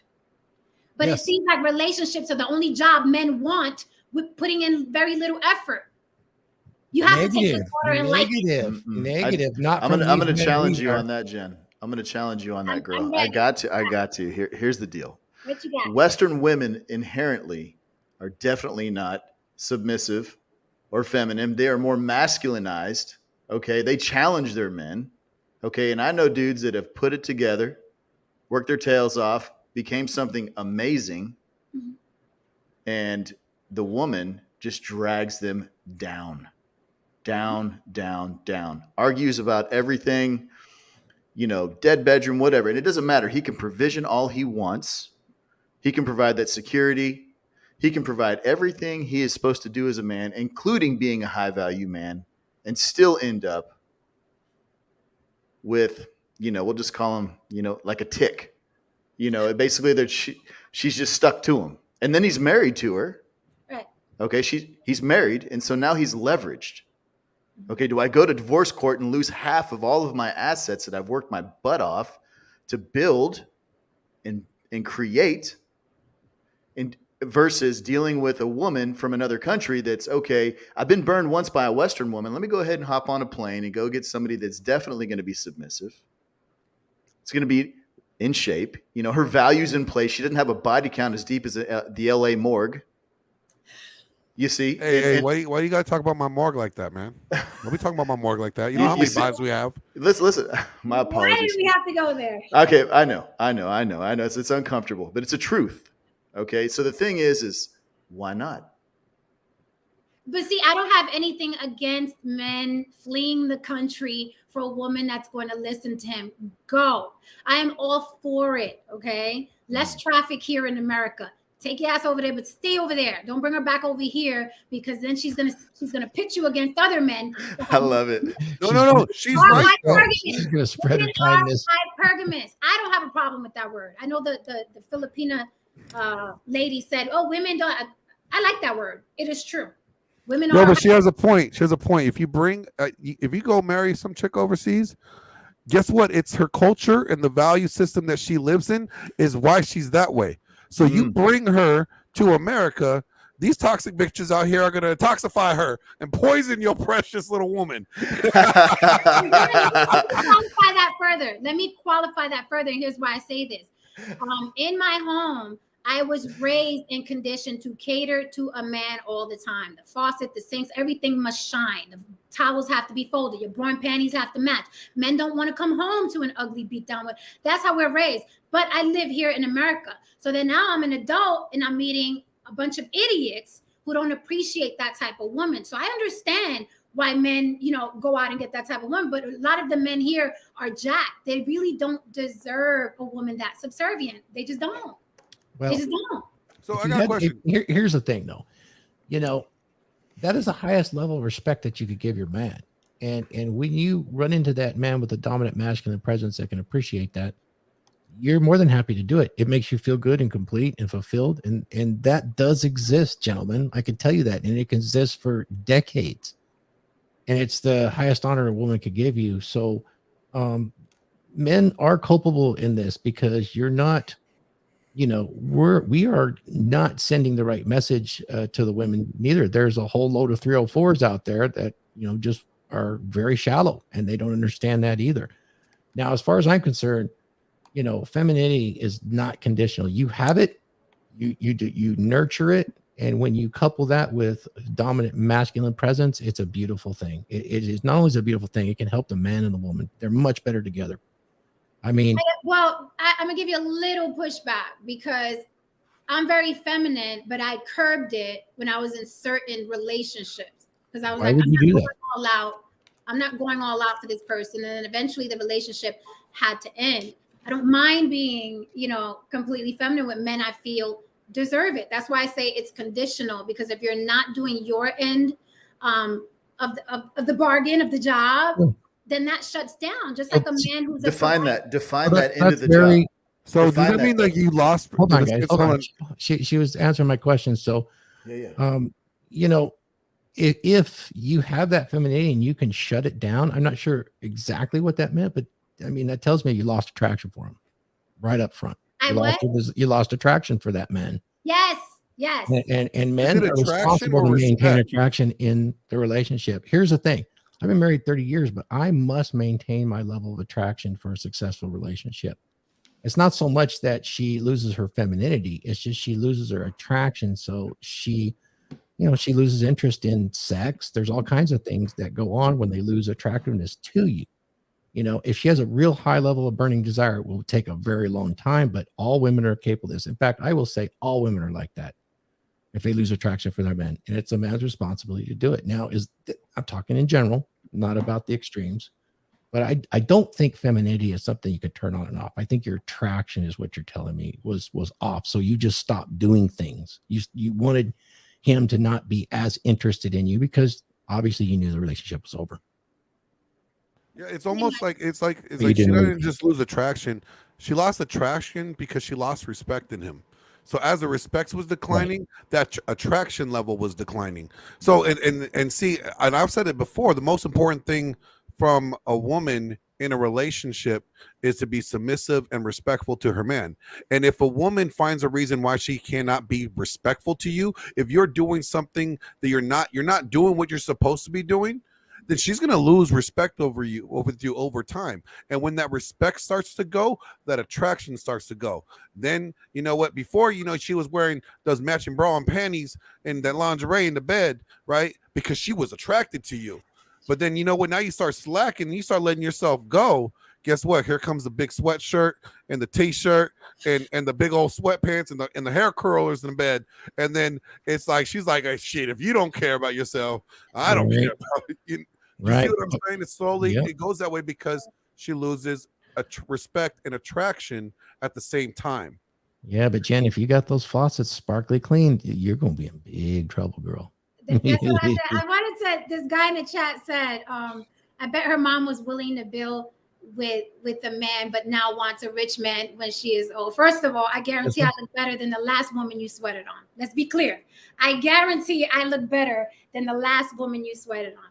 The second thing is, my mom didn't build with anybody. She was a stay-at-home mom, raised 4 children. My dad paid for everything.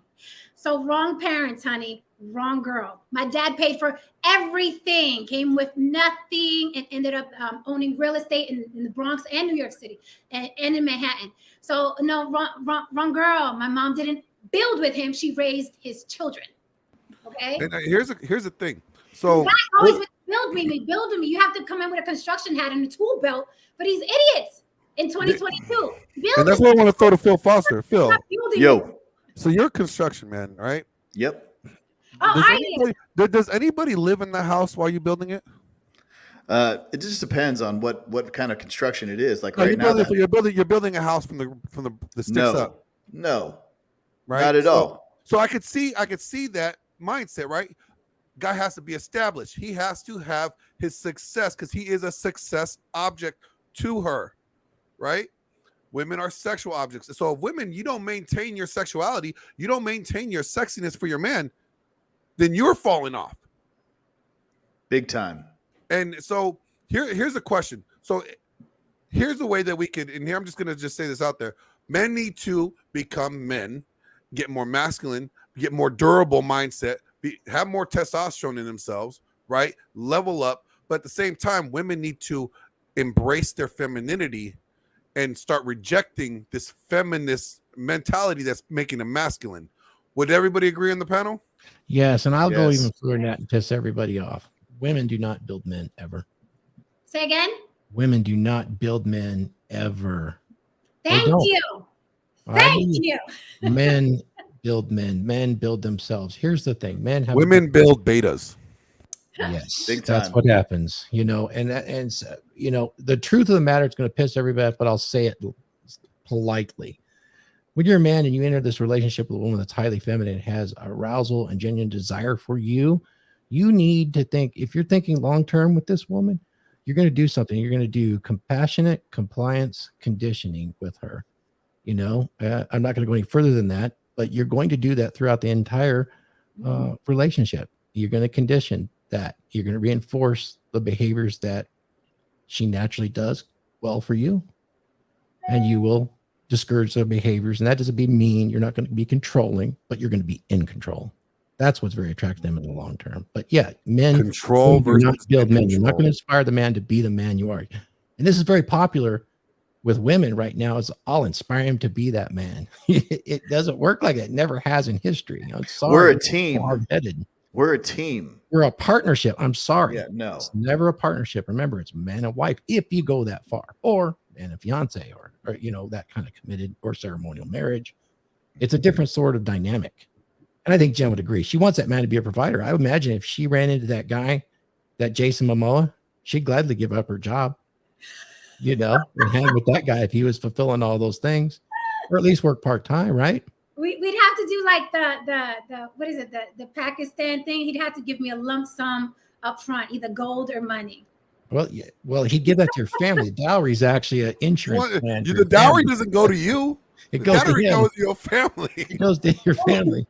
I need a guarantee. No, I mean, you know, it's on both sides. I think, but a woman's natural state is feminine. I know I've been my most masculine, where, you know, I met a guy, I dated a guy for a while. In the beginning, it was, oh my God, you know, and then after a while, the more I go in my purse, the drier I become, the more masculine I become, the more I start talking to him like, look, I don't have to listen to you. Like, I'm paying for half this vacation. I'm paying for half this meal. I don't have to listen to you. And women don't want to be that way. We morph into that. Then resentment sets in. Then the relationship ends. That's why I like traditional roles. I like traditional roles, point blank, period. I always have. I always will. I'm not doing, when I hear men talk the way they talk, like, oh, you have to build with a man. Oh, you got to go. Oh, it is cringe. And I don't think men realize how cringy that is to women that look like me. Now, It's of nice to course, hear you you say can get Bertha. You can get Bertha to work with you and build with you, but you don't want her. You're mad that I don't want you because you don't want Bertha. You want me, and you want me to build you and help. And I'm not your mother. Go back home to your mother. That doesn't happen. Guys, check this guy's comment out. This is cool. But women burn out their dopamine system with social media, CC carousel, intoxicants, so they can never be satisfied, even with the Apex chat. I think there is a grain of truth to this for sure. The way social media, people are handling social media. It's very difficult for young people. Very difficult. You see it all over the place. I see people in restaurants that can't not sit at the table with the phone here the whole time. It's a really bizarre thing. Jen, did I just see you look at your phone? No, I was looking at my phone. Okay, I'm just checking. I was teasing you. But you know, it is a problem. I think that you could get so wrapped up in this social media, Instagram thing. You do see it, and it is a problem. You know, what's your thoughts on this guy's comments? I think that I agree with him 100%, but I think it's the same for men and women, where it's like not everybody's at the click. Everybody's at the click. You know, my DMs are ridiculous. A lot of those guys are in relationships. A lot of them are married. Everybody's looking for the next dopamine hit. Is she going to respond to my DM? And the dude's sitting there with a wedding ring on, right? So I fear for the next generation, because nobody takes anybody seriously. I can replace you in 2 clicks. So it's going to be hard for these kids coming up. I mean, these guys are like, it's scary out there for them. But I agree with this comment on both sides, because it's an ass buffet for men, and it's a penis buffet for women. And everybody's attractive now. Everybody's using filters. Everybody's working out. They're into fitness. And marriage is slowly dying. Even though I don't believe in marriage, I think it seldom works. I think it works very, very rarely. It's a needle in a haystack type of situation. Most people grow tired of each other maybe 2 or 3 years. It's like, I want something new. And this is men and women although women have been raised to suppress it. In 2 or 3 years, I'm like, I need something new. I need something adventurous. You're just playing your PlayStation. You're sitting there with your hand in your pants watching football. I'm not into football. My girlfriend just went on a vacation with a hot guy. That happens within 2 or 3 years. The majority of the time, we're just taught to endure with this person because we have to build and raise the children together. But 9 times out of 10, you're sick of the person you're with like in 2, 3 years. And then now you add social media to that, and everybody's on a new adventure. So it's going to be hell for these kids. It's going to be hell. Yeah, there is that issue. What do you think is the fix? But there's plenty of ways to fix that shit. What do you think? Let me ask you about that. Let me ask you about that ass buffet. Does it cost $400? It's that steak dinner, bro. That's that steak dinner. The ass buffet is free. That's the problem. It's free on. Oh, can I get a coupon? Oh, okay. I want a coupon. That's why men, are at the ass buffet all day because it's free. It's like, oh, she's twerking. Her ass is out. It's the ass buffet. It is too, though. What is the fix for? Like, because we talk about guys. We tell guys to level the fuck up all the time here. Oh yeah. Yeah. We rarely do shows like this where we're contrasting women behavior elsewhere. We really focus on men. Yeah. We focus on men not doing what they're supposed to do. Good. But rarely do we ever hear women tell women to act right or to level the fuck up or to get right. Like, so what is your advice for American women who are bitching and complaining about men going overseas? What is your suggestion to them? Man, see, that's a hard one. I actually did a show on reasons why women should submit and why men like submission. I did a show on that. And then I have another one coming up about like the 10 mistakes wives make in marriages. So I'm all for telling women what to do and correcting the behavior of women. As far as women that are mad that guys are passport bros or whatever, I don't think that's what women are mad at. I think women are mad that when men do that, they bash the women here. That's the problem. Like, men can't seem to do it quietly. It's kind of like, let's say if I like a guy, let's say hypothetically, I want a guy with 7 figures, and I'm constantly online talking about you guys that make 5 figures, are this and that, and this is why women don't want you, right? You're gonna get mad because I'm attacking you personally. I think that's the problem women have more so than you're leaving, because no one knows you're leaving. No one knows where you're going to get $40 booty, right? But if you're constantly online talking about, well, I'm leaving because you women are X, Y, and Z, then women get defensive. I don't care what a man does, especially if I'm not interested in him. If I'm interested in him, I care what he's doing. But if I'm not, I don't care that there are droves of men going to the Philippines. No, but what is your suggestion for women? Not you, because you're obviously, as you said, you don't care, but the women that do care, the women that are making a fuss about it, they're saying like, because I think really what it is that these guys are not paying these women locally attention like they used to be paying them, and now they're mad that the men's attention are going elsewhere, and then now they're bitching and complaining about it. My advice, something that they're not gonna like. Here is my advice: you have to be fit, ladies. You have to be. You have to be. Period. If you want to compete, at least to get eyes on you first, you have to be fit. Second, learn how to cook. I'm not saying that you have to cook every damn day. But there's nothing sexier than bringing a man a plate of food. Good food. I'll vouch for that. Okay? Amen. Learn how to cook. Facts. Take care of yourself. Be sexy. You don't have to be a Victoria's Secret model, but be sexy. Be spontaneous. During the halftime show or the commercials, get down on their knees. You know what I'm saying? Get to your business. Like, you have to cater. There has to be a huge part of you that's going to cater to that man, which is why I think, I tell women all the time, you want the ring, you forget it comes with a whole husband. Damn, you forget. man. You want to do this on Instagram. I'm engaged. Oh my God. You forget that comes with a whole husband who has needs and wants and desires. And in the age of social media, I'm all over his timeline. Did you just say that if you provided sex, sandwich, and silence, you could get the ring? I think she did. I really think she did. I'm gonna co-sign that for you. I'm gonna co-sign that one. That's a good one. Sex, sandwich, and silence. Hold on, we're gonna make that a short. We're gonna make that a clip. Stop being so damned combative. Men have egos. Okay, I've been in relationships where I'm like, okay, baby, knowing damn well it's bullshit, or knowing damn well I know better. But men have egos. It's so easy to cater to a man's ego to keep peace. Everything's not a battle. Like, pick your battles, right? Pick your battles. The fact that the burger wasn't supposed to have an egg in it yesterday is not a battle. Like, pick your battles. Be feminine, be sexy, be spontaneous, and be fit. I don't care how many times they shove Lizzo down your throat. No man wants it. I don't care how many times they call her confident and sexy, and now she started a lingerie line. No man wants a Lizzo in the bed. Stop listening to the Dove commercials. Stop listening to the new Calvin Klein ads. Men do not, they want this. This is what they want to come home to. The cute little booty, the tight little waist, the boobs. That's what they want. They want their hair done. They want the pick. That is what men want.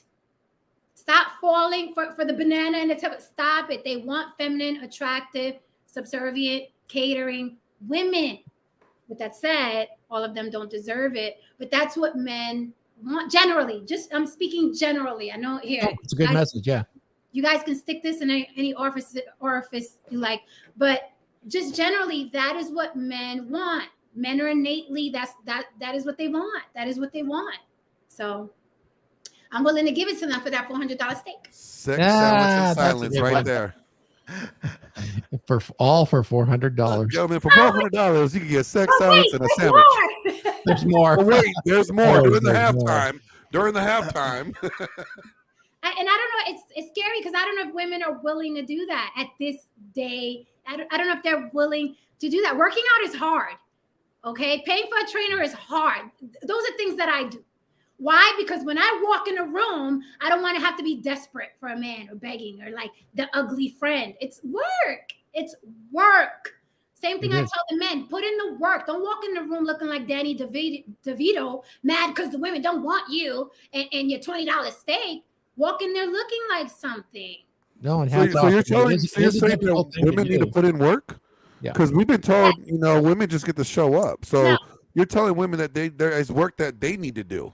No, this is why I'm livid when women are like, oh, but you have it easy. And you, biatch, I work out 3 times a week. I pay for a trainer. You have to watch what you eat. You have to get your hair done. You got the clothes got to be. I put in work. I put in work because I don't like viewing anything or being in any situation where I'm looking at it from a desperation type thing. I like walking in and having options. That's just me. I'm like, no, yes, no, you, maybe, no. That's how I like to live. I don't like being, and men should be that way. Men should be like, I want to have my pick of the litter. I don't want to be picked because somebody has a Mother Teresa complex and they want to help build a man. Hey, Jen, I got a question for you then. So say 2 people get together, she's put together like you're discussing and describing to us all right now. And then she starts to let herself go, but he continues to maintain himself. Mm-hmm. Okay. Is it inappropriate for him to have those expectations in place for her? Say, hey, this is not what I married. This is not what I'm dating or what I hooked up or what I want out of you. What I want is what you were when we were together in the beginning. Now you're 40 plus pounds. You don't take care of yourself. You're disheveled. You look homeless half the time because you're tired. The moral of the story is if he continues to level himself up and rise and grow as a man and take care of himself and she lets herself go, what do you say to those women right there? Fail. Because let me tell you something. I think that men have a right to have an expectation in place for their women. Like if you were my girl, you're going to be surprised with this answer, bro. I think you're about to be real surprised.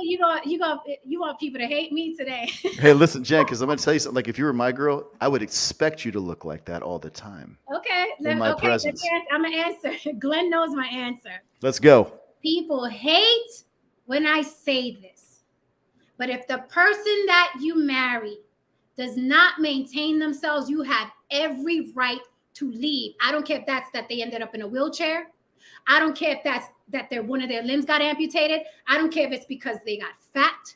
I don't care if it's because they went broke. You have every right to leave and not be judged because it is not what you signed up for. Now, the retort I get is, but you're supposed to love somebody through sickness and in health. They said that to sell Hallmark cards and diamonds. It is not real. It is not real. So to answer your question, if she gets fat and she doesn't maintain herself, Goodbye. This is not what I wanted. This is not what I signed up for. And no one should make you feel guilty about it. Okay? Her mother shouldn't be calling you, how dare you leave my daughter? It is your life. We only live once. You have every right to leave. With that said, let me just say this. A lot of men want women that look like me all the time being 50-50, building with him. If you want a roommate, if you want a struggle buddy, understand that her priority is not going to be femininity and attraction. Her priority is going to be building with you because you came in at 50%. So she has to give the other 50%. If you want a woman at her full femininity, you have to take care of the majority of the problems and issues and finances. Then I'm free to be cute. But if I'm down in the dirt with you and I got to tie on my Timbs, no, I'm not going to be cute all week long. You can't have it both ways. No one can have it both ways. But to answer your question, long answer, yeah, leave. So you would consider that a failed relationship then if she let herself go and he continued to rise to greatness? I don't like the word failed. I think some things run its course. Some things run its course. We switch jobs all the time because it's like, I don't want to do this job anymore. Or we switch diets because steak makes me feel bad. I don't want milk anymore. It's just the human condition. But I wouldn't guilt someone. Even if I got fat or unattractive or my face got burnt off and the man is like, oh, I don't know how to deal with this new melted face. I understand. No one is obligated to anybody forever. Yep. I'm telling you, I'm not that, I don't push marriage and the fairy tale, and 9 times out of 10, it doesn't work. 75% of women are filing for divorce, 90% if she's college educated. Like, how many times do we have to see it? It does not work. It doesn't work. Very rarely. Needle in a haystack where two people can get together, a man and a woman, and say, I'm with you through thick and thin, no matter what. When you're depressed, when you don't want to have sex for those 2 years, when you lose your job, when we have these children, when I got my stretch marks. Very rare are two human beings built for forever. It's very, very, very rarely. And the problem is that 90% of the population wants to be that 10%. And they're not. We're not actually built for that. But I will compliment you intensely on what you just said. I mean, you just illustrated for us, this is female at her core. This is absolutely what we talk about here, that men need to understand, because we idolize women in a way they're incapable of loving us. I mean, think of it this way. They're incapable of doing the ideal woman that we admire. And I'll tell it this way. I mean, from our cave dwelling past, if you were the hunter and I was the hunter and I went out there and I had my woman and I was providing for her and protecting her, and I got gored by that wild boar and broke my leg, I got about 6 months left, and she's going to find another guy. It's survival. And this is built into their instinct. So, you get fat and out of shape and you ain't cutting it. When she says run her course, it's the war bride's principle, guys. It is built into her DNA. Whereas for us guys, it's not quite like that. If it was like that for me, I wouldn't be married today. I mean, we're all a little different. We're all very, very fitness conscious. I used to train NPC competitors, you see, and bikini competitors, by the way. So congratulations on your fitness. Phil's amazing. His wife could easily compete nationally today. And of course, the monster Glenn, who he is, yeah, I mean, there is in a well-balanced man, his idealism will carry him through with a woman that by no means of her own does not meet his standard anymore. They will, and they'll take it all the way. Men don't typically leave. They don't. The statistics show that. It's women that do. It's interesting though, the way you proposed it was very direct. You're just like, hey, I'm done. I'm out. You're not going the backdoor route. You're not cheating. You're not just moving around. You're gone. No, we didn't say that. Or are you going the backdoor route and hanging in there? Say he's got big finance, but he's a big fat ass. You're gonna have to branch out. What are we gonna do then, Jen? I gotta know, like, if he's got the finances, but he's just like, you're not attracted to him anymore. How's that happen? Well, here's the thing. Again, options, people. Options is the best thing you can have in life. I dated a guy worth $70 million. I didn't like his entourage. I didn't like his attitude. And something this small made me say, I don't want to see you anymore. So you're really asking the wrong person, because I'm not desperate for finances. I just want a man that's financially stable and is never thinking twice when I say, I feel like going to Hawaii in 3 months. What do you think? That's all I want. He doesn't have to be wealthy. I've been with the wealthy guy, if you consider $70 million wealthy. But even him, I said, goodbye. I'm not your girl. I don't like this. Right? Any other woman in my position, my girlfriends were like, we would have did anything to stay in that situation. And he wasn't the first. I had another guy I broke up with who was still putting money in my freaking account to help me fund my projects. But I don't want him anymore. And that's what I'm saying. When you have options, you view the world differently. You don't view it as a victim and who doesn't want you this week. I don't view the world as who doesn't want me today because of what I look like. And I have that option because I put the work in. When you put the work in, you don't care about who doesn't want you, because you're too busy, you know what I mean, dealing with people that want you. Mm-hmm. It's as simple as that. It's as simple. So you had a man funding your account after you were gone?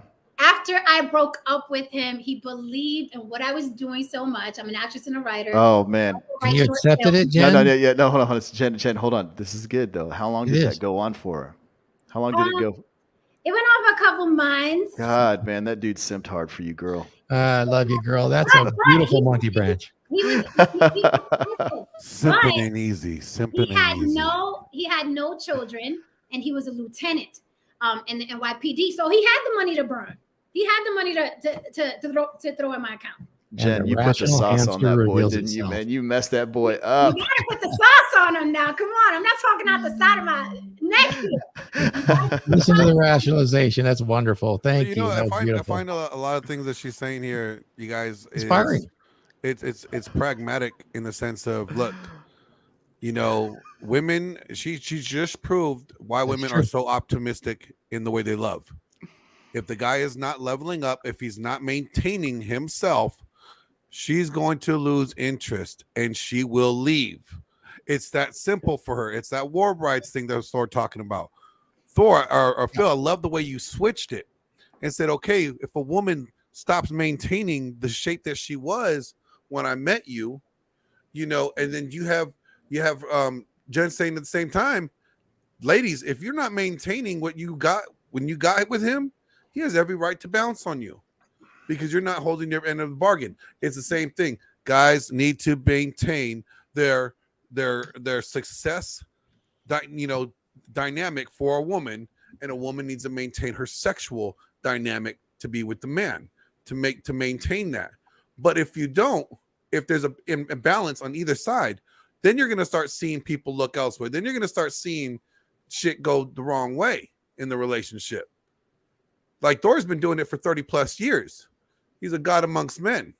Him and Missy have been successful with their family. You have 10 grandkids, right, Thor? 10 grandkids, a lovely wife, great kids. But he did that because why? Missy maintains her femininity. Thor maintains his masculinity, and there's no clash because there's this hierarchy there that they see of value. And what a lot of people today, they don't understand that. They don't understand the roles that females have, women have in their femininity. Women don't understand it. And also men don't understand the importance of their masculinity. And they defer to women for leadership so much. That's why women are like, why should I respect dude? He doesn't even know what he wants. I have to tell him what he wants. But at the same time, women at the same time are getting so toxic with it that when they see a man that says, no, I'm not going to do this. No, I'm not going to tolerate this. They want to shame him. Oh, you're toxic. You're one of those toxic masculinity guys, So I think that's something interesting that I'm picking up on this conversation, and I think that's something good for the audience to take home with is that, look, we're seeing both sides of it here. I want to put this up. I want to put this up.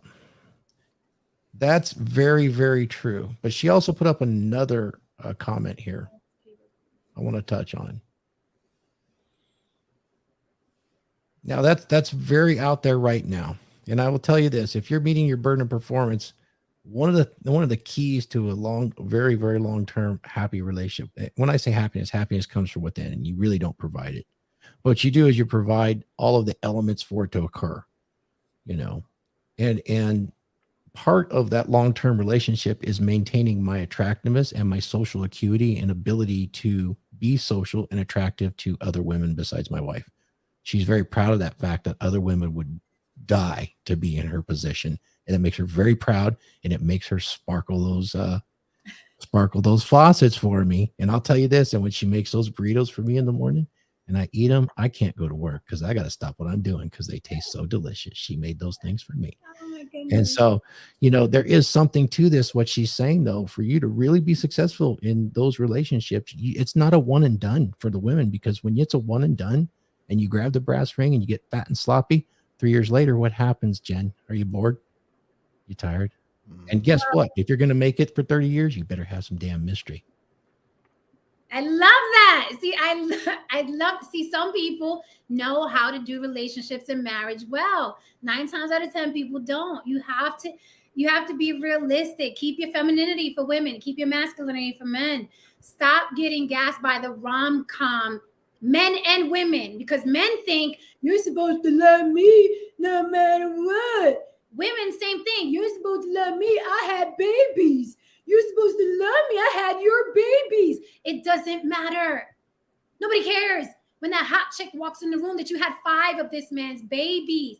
Let go of the Hallmark. Let go of Disney. Let go of the romantic comedies. You are not Meg Ryan. He is not Ryan Gosling. What do you want? That is not real. Makes for great movies. But then, you have to go back to the real world. Let go. Love is conditional. And I know it makes people cringe. Love is conditional. Love is not unconditional. That's how you end up fat, getting cheated on, resentful, and in divorce court, because you thought love was not. It's conditional. It's conditional. It's conditional. It's also because you had unrealistic expectations, right? Or you had a covert contract thinking that she's gonna love me no matter what.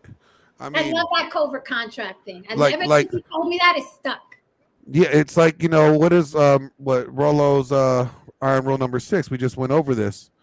Men need to realize that women are incapable of loving a man the way the man thinks she's ought to love him. Again, because I was reading and listening. I was trying to.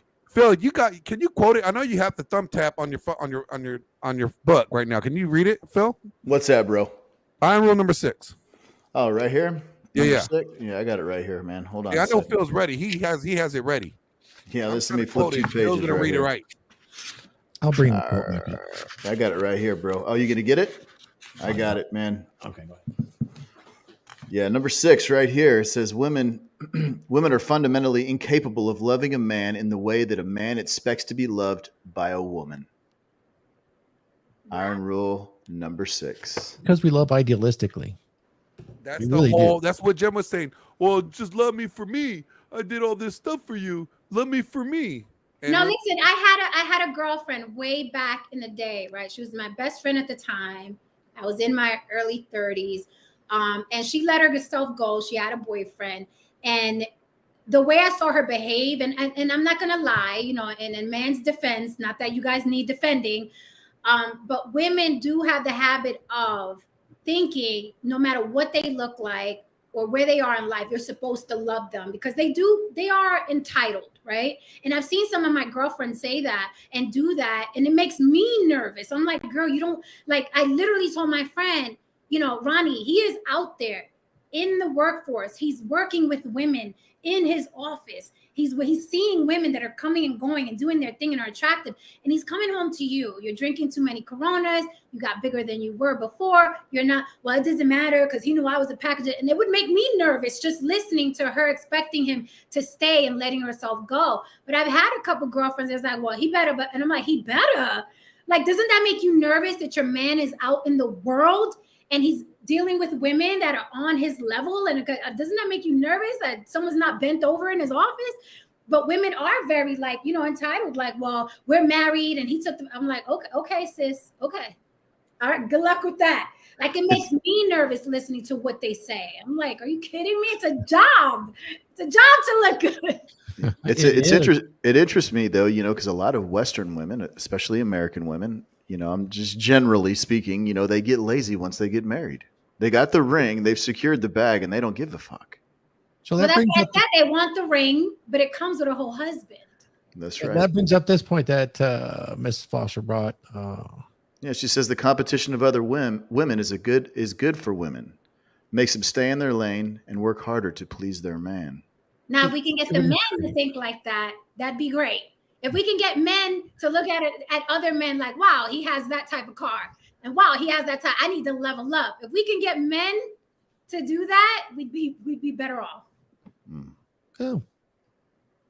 What are you guys' thoughts about that? About men thinking, well, like looking at other guys as competition to the point where, like, Now I'm looking at my phone, Thor. I always say that, you know what? Like, I always believe that, you have to be the best option your woman sees in order to maintain, the relationship. Without a doubt. So if you're not constantly leveling up and you're not constantly the best option, then you're setting yourself up as a man for failure. Correct. 100%.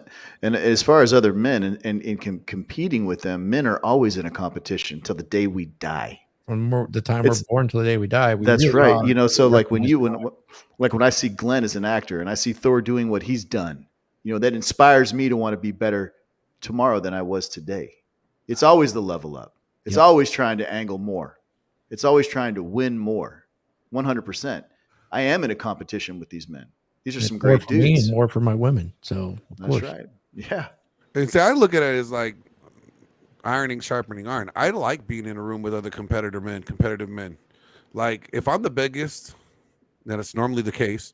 But if I'm the biggest and strongest in the room, then I'm in the wrong room. If I'm the smartest in the room, then I'm in the wrong room. That's why I love connecting with my guys here.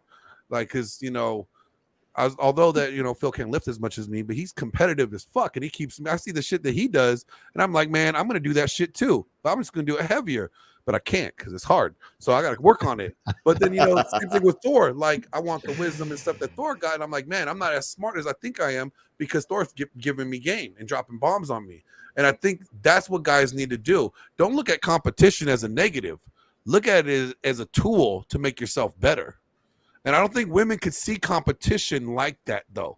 Women can embrace competition as like, oh, these women are making me better, right? Because they're like, no, that bitch is trying to steal my man. I look at it, competition as a tool to make me better. And it's even more than that, because even though we compete amongst each other, we compete together and we're even better. It's amazing. Look at what happened when Glenn, when we were at your movie premiere. I mean, that's part of it. That's when we team up, we're competing against the world. It's a pretty amazing thing. Well, that's why I like hanging out with guys, Glenn, because what you just said, because the way women view competition is different than the way men view competition. And I know you know this, but since I was a very young girl, I always liked hanging with the guys because I felt that the guys were stronger and they had more goals. And women, when they're competing, they're thinking exactly what you said. She's gonna take my man, and I don't have that ailment. So I like being around guys. I want to know how they're making money and what moves they're making and how they're talking in these boardrooms. And you know what I mean? So I'm call it masculine, whatever, I don't care. But that's why I like the company of men, because I'm not going to be in a group of women thinking she's going to take my man. That's not me. That's not a thought in my head. So I do enjoy the company of men. The conversation is different. Not to say that, women hanging out with women, it's a bad or thing or whatever.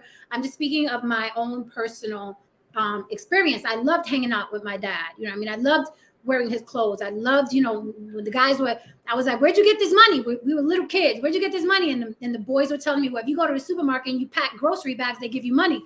I went to the groceries and started packing bags so I can make money. I've always had that personality. I'm just glad I was born back in the 70s, because if I was born today and had that attitude, they would have cut my tits off and gave me hormone blockers, right? But, because now everybody's trans. But, back then.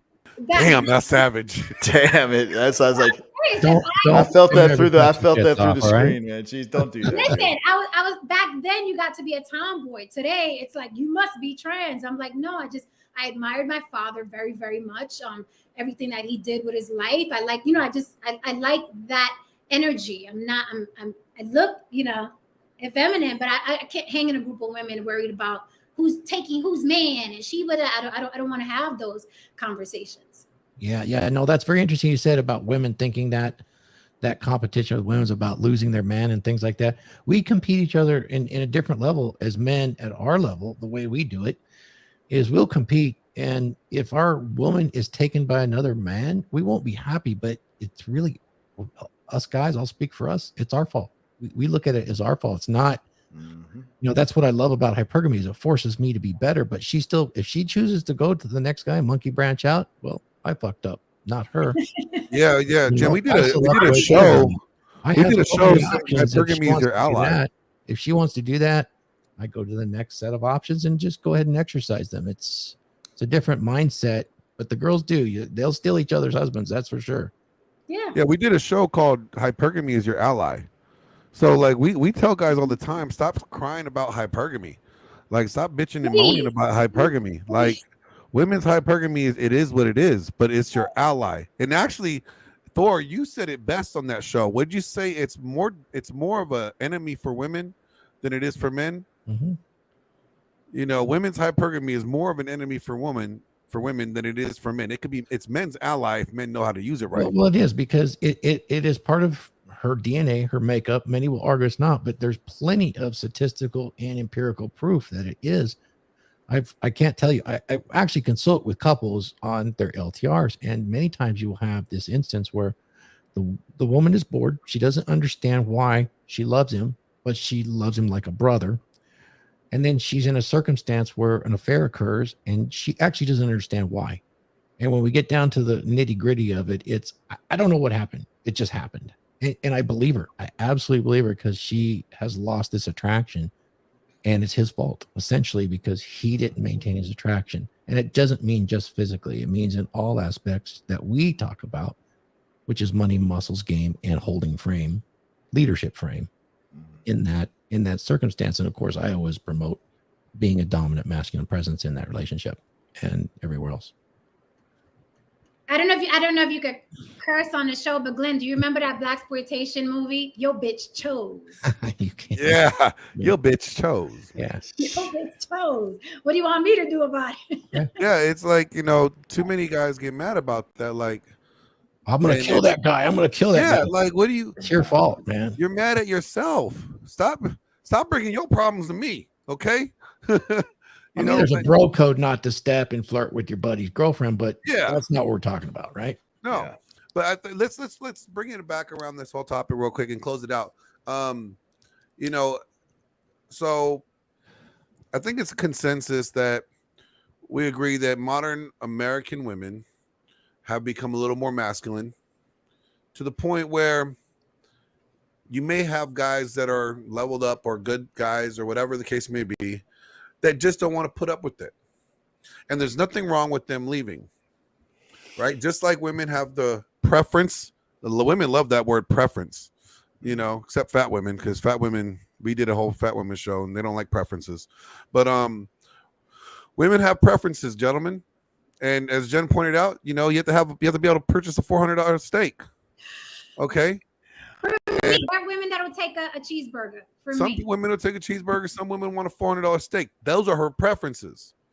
Ladies, guys don't want to put up with your masculine, attitude. That's their preference. There's nothing wrong with guys going to where they want to go to deal with somebody that's different than you. Mm-hmm. It's a preference. So can we put this whole passport conversation to rest and say, guess what? We're allowed to have preferences. And if you women are asking too masculine, then guys are going to go somewhere else because you are not their preference. What are your thoughts on that? This guy's like, regardless of what I say, the problem with dudes is that they insist on wanting or thinking that they know more about women than women.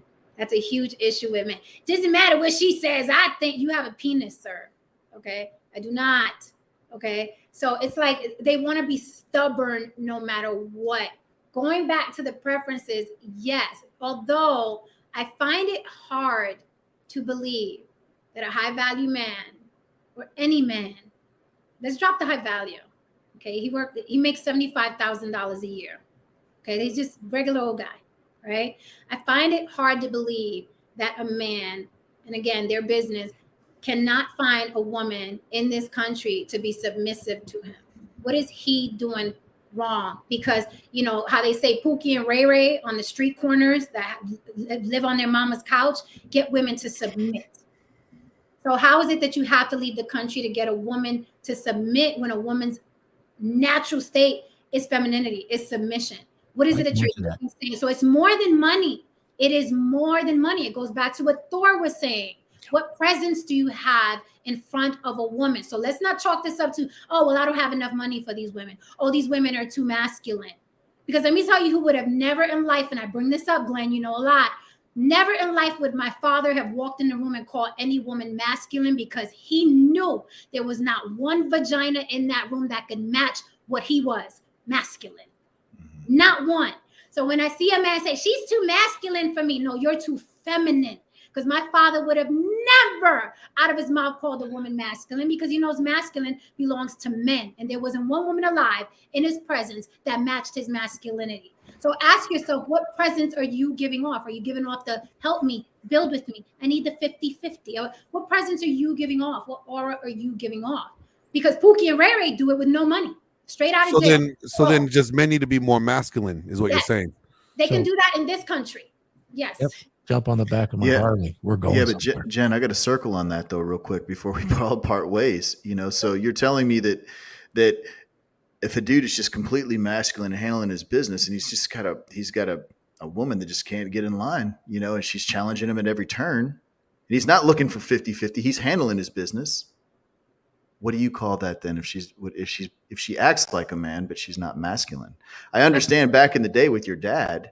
But see, times are different, kind of like what this Jen put in the chat. Nolan, let me share that up there real quick. He says right here, he says, your dad was living before the social media, smartphones, and dating apps.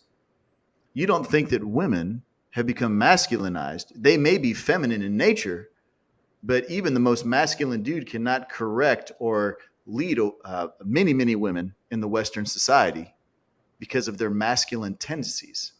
Okay? Extrapolate on that for me. That's my issue is with the word masculine. Women get tougher and more loud, okay, and more abrasive the weaker men get. That is what we're missing. Women act that way because they're used to dealing with soft men. I can guarantee that same woman around a man that's standing on his square and is completely masculine is going to have a whole different demeanor around that man. We keep missing that. Women act a certain way because now they're conditioned.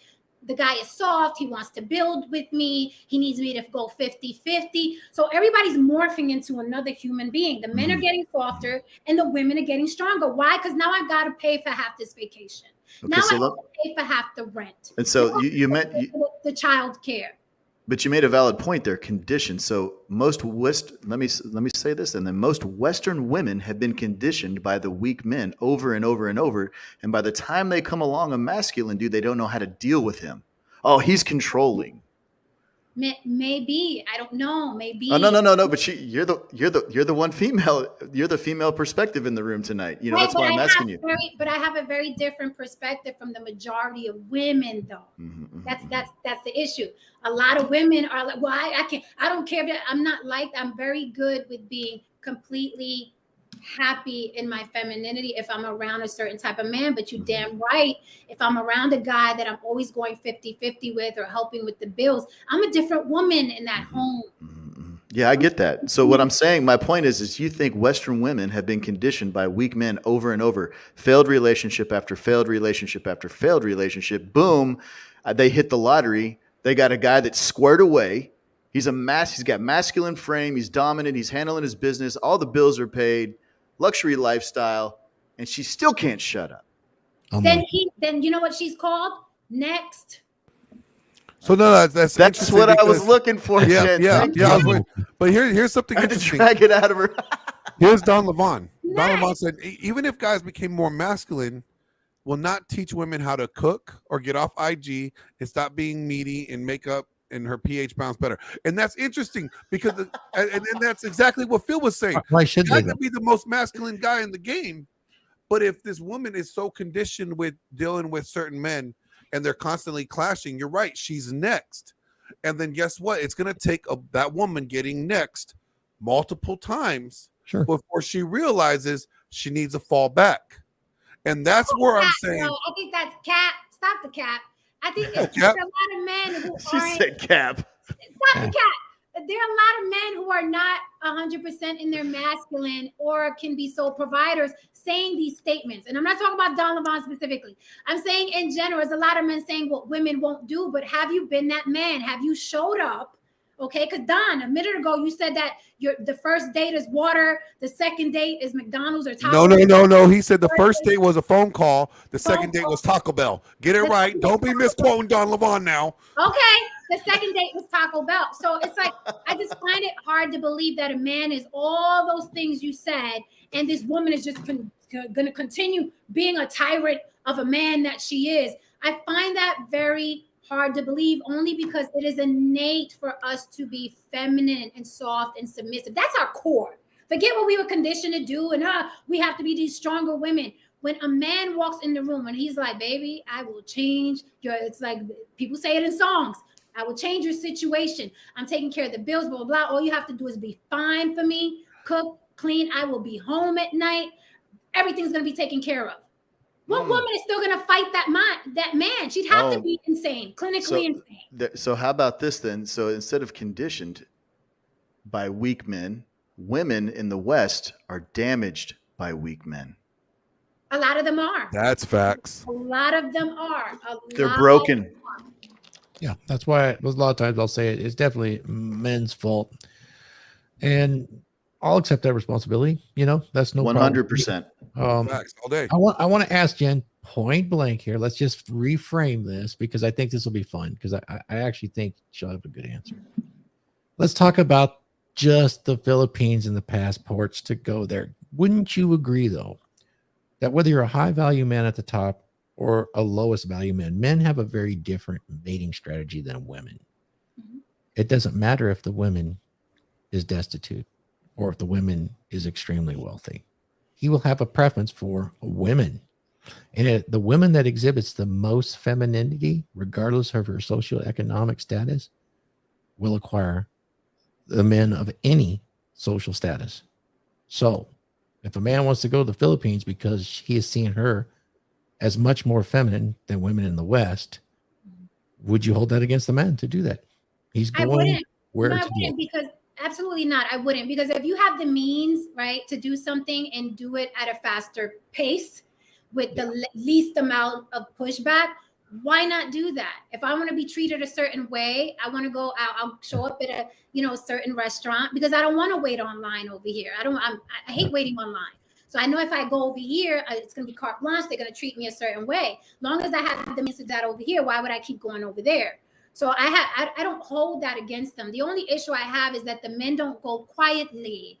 They go and then they do podcasts, 5, 6 hour, 8-hour podcasts discussing of how horrible the Western women are. Take your passport and shut the fuck up and go, go have fun, do you? But no, I don't hold that against men. If you have the means to go and live a happier life and not cut through what her daddy told her or what her ex made her to be or damaged her, by all means, go do that. But remember, you will also be dealing with the stuff that you don't like here, the high body counts, the graveyard body counts. Because remember, those women are also hypergamous and they're looking for that American. Okay. Yeah, I don't have that kind of view, but I mean, would it be fair to say that what really bothers you if a man finds that super sweet magical honey hole? Just don't say anything about it. If that man finds that magical honey hole, don't say anything about it. Just keep it secret. Don't do a podcast on it, right? No, don't keep it a secret. Don't bash Western women because you found it. Celebrate that Filipino. Put her on your podcast. Tell her to zoom in, and I think we will. We'll give her an invite and see what she has to say. Yeah, we're gonna be. I was asked the question. So I was asked to ask Jen, what is being feminine mean? And then I was asked to ask you, what is being masculine? What is masculine? I think we covered that over and over here. I said how I am when I'm in a relationship and I get to be feminine. I went over that, right? And we also, what I did in detail, and I went over the masculinity when I'm describing my father and how he was, and Thor went over that as well. We went over that. I'm just reading the chat, okay? I loved her answer. It was something that really struck a bell with me because, for a while there, it was quite controversial. And here's this gorgeous woman actually saying it. It was, remember, guys, it was sex, sandwich, and silence. Sex, what sandwich, the heck? and silence. Come on, man. I'm going to be loyal, respectful, providing, protecting, honorable, and leading. There's the masculinity. If that's Wait a minute. You get a $400 steak and I get a sandwich? Something wrong there. Something real fucking wrong. Hey man, Hypergamy doesn't care, bro. Yeah, Hypergamy doesn't care. Wait, you see how Donovan said the phone call, then the Taco Bell? I need my steak first, then you get your sandwich. Nah, I want a pot roast. Okay, I want some fajitas. I know I'm different, and I'm going because a lot of people request that I'm more outspoken to him. I'm different. Get the warm rag after sex, get him a sandwich after sex. You know what I mean? Make sure he has his space. You don't have to be in his space when he's doing his man thing. You know what I mean? I know I'm different, even though I'm a hard worker and I like making my own money. Right? Oh, I love it, Jen. Jen, you sound like so much fun. Would you do? I mean, have that policeman that you're sending money, have him send the $400 steak and then make me a sandwich, baby. I love it. But okay, he was a good guy. He was not a simp. He was a good guy. He was a good guy, right, Jen? He's a nice guy. He's a safe guy. He was a safe guy. He was so sweet. I bet Jen makes a wonderful sandwich. That safe guy to send me some money. But see, he didn't. When I met him, he was a cop. Towards the end, he became a lieutenant. Do you understand? That's what men's supposed to do. He didn't stay a cop. He leveled up. He didn't stay a cop complaining about women. No, he leveled. But you weren't making him a sandwich. Hey, you leveled. Of course I was. He leveled up. You said you that money after it was over. Oh, no, after it was over, no, I was not. No, I was. You'd be like, hey, leveled up and you taxed him. Check and no sandwich. We're having fun playing with you, Jen. You're a good sport, man. I really appreciate it. But let's do a round table. Let's wrap it up here. Let's start at the bottom. We're gonna start with Phil, then we'll go to Jen, and then we'll move on from there. Phil, what you got going on? With last closeout thoughts on Passport Bros and the conversation with Jen tonight, and then we'll move on. Yeah, it's excellent. This is a great topic, Jen. Thanks for coming on the Dragonship here with us tonight. It's been a good time. I got a lot of good insights from you, and I think we can agree to disagree on a few things and agree on a lot of things, though. I dig your perspectives, man. You're a smart girl. Keep it up. You can find me at @PhilFoster_ on all socials. That's Twitter, Facebook, Instagram. I'm everywhere. You can find me at PhilFosterFitness.com. Training, hormones, supplementation, everything you need to level up in the fitness realm. Once again, Thor, Glenn, Jen, thanks for having me on tonight. It's a great time. Thanks, Phil. Jen, what do you got going on? Thank you for coming on, and give yourself a little plug in right here. What you got going on the block? This was fun. Thank you so much for being gentlemen, even though we disagreed and agreed. I'm on the block with Jen. My last stream was about how your divorce is inevitable. So you have to get through the fluff at the beginning. I'm talking about celebrities, but the last half hour, I'm talking about why your divorce is inevitable. So if you're curious about your marriage and what I think about why women file for divorce most of the time, check that stream out. I'm on the block with Jen everywhere, on Instagram, on TikTok, on Facebook, at Gmail. As well. This was a lot of fun, guys. This was a lot of fun. Thank you for accepting me, inviting me, and accepting my answers and not getting offended. Can't speak for the chat, but not getting offended and just seeing it's okay to have differences of opinions. And I'm going to do my best to be more outspoken and I guess help women see things my way, because the future is bleak for the ladies if they keep going the way they're going. So thank you so much. This was really amazing. Jen, I want to ask you a question real quick before you take off. What are your thoughts now? Because, I mean, you got Red Pill Thor, RP.THOR. You got Glenn Laurence. You know me. You already know what I bring. And you got Phil Foster. We are in the Red Pill space. And is your thoughts, because you had some thoughts about the RP community. Okay, you had some haterish thoughts about the red pill community. What is your thoughts about after this conversation? This is what real men in the RP community talk about. Like, okay, well, I don't know a lot about the red pill. I was always like trashing the manosphere. I don't know if that's the same thing. Yeah. But I heard a lot of guys say, this was refreshing because I heard a lot of guys say, well, not everybody in the manosphere is an a-hole, and not everybody in the red pill is an a-hole. And I was like, where are they? Where are they? Because the majority of these streams and the majority of these channels are just, you know, men bashing women. And the thing is that I'm not a feminist. I'm not team woman. I'm team, let's call out the stupidity. Let's call out everybody's inability to be accountable, right?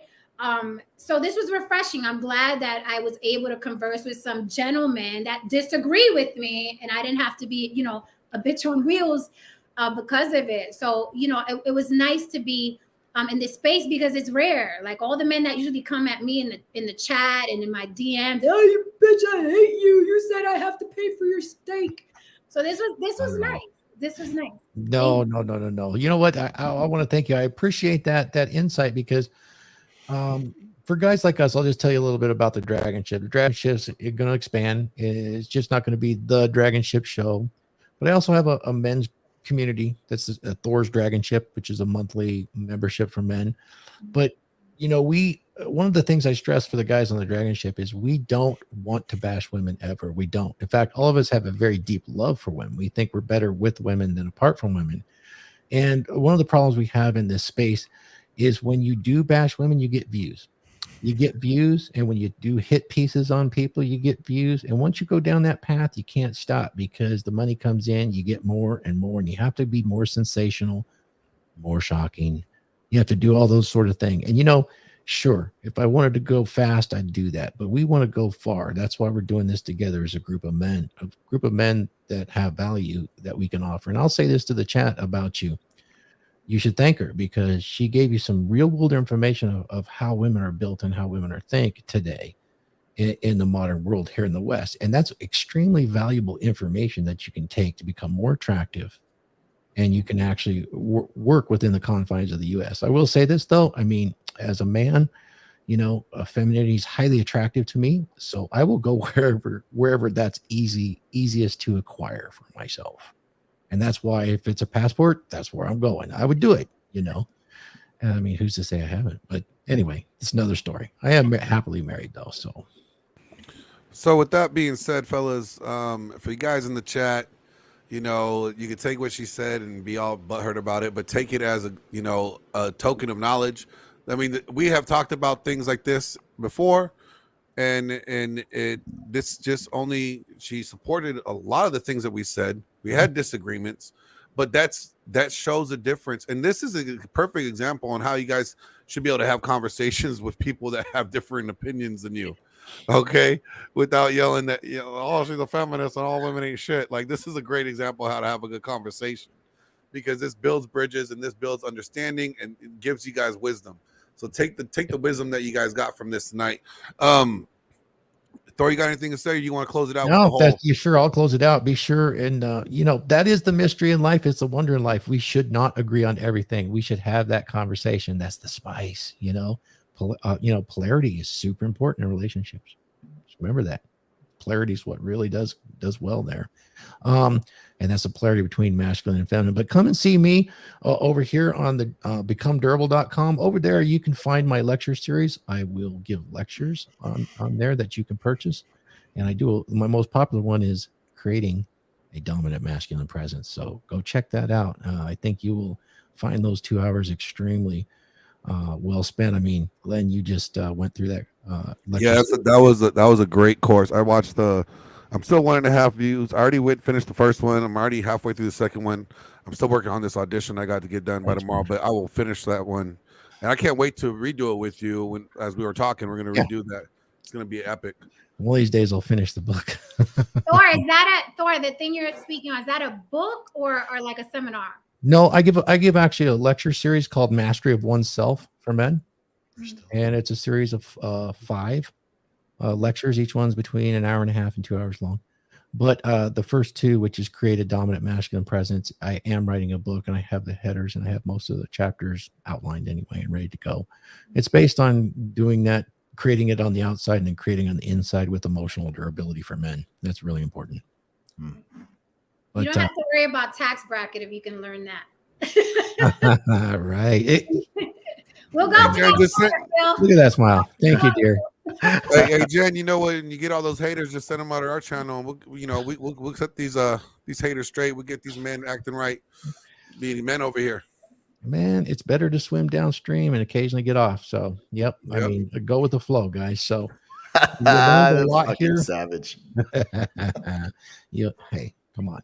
So, guys, I will carry us out. Thank you, Jen, so much. I appreciate you, and we'll chat with you again. Phil Foster, you're such a stud. And, of course, Glenn, someday you'll be just like me.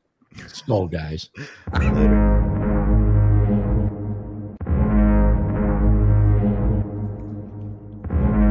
We're offline now.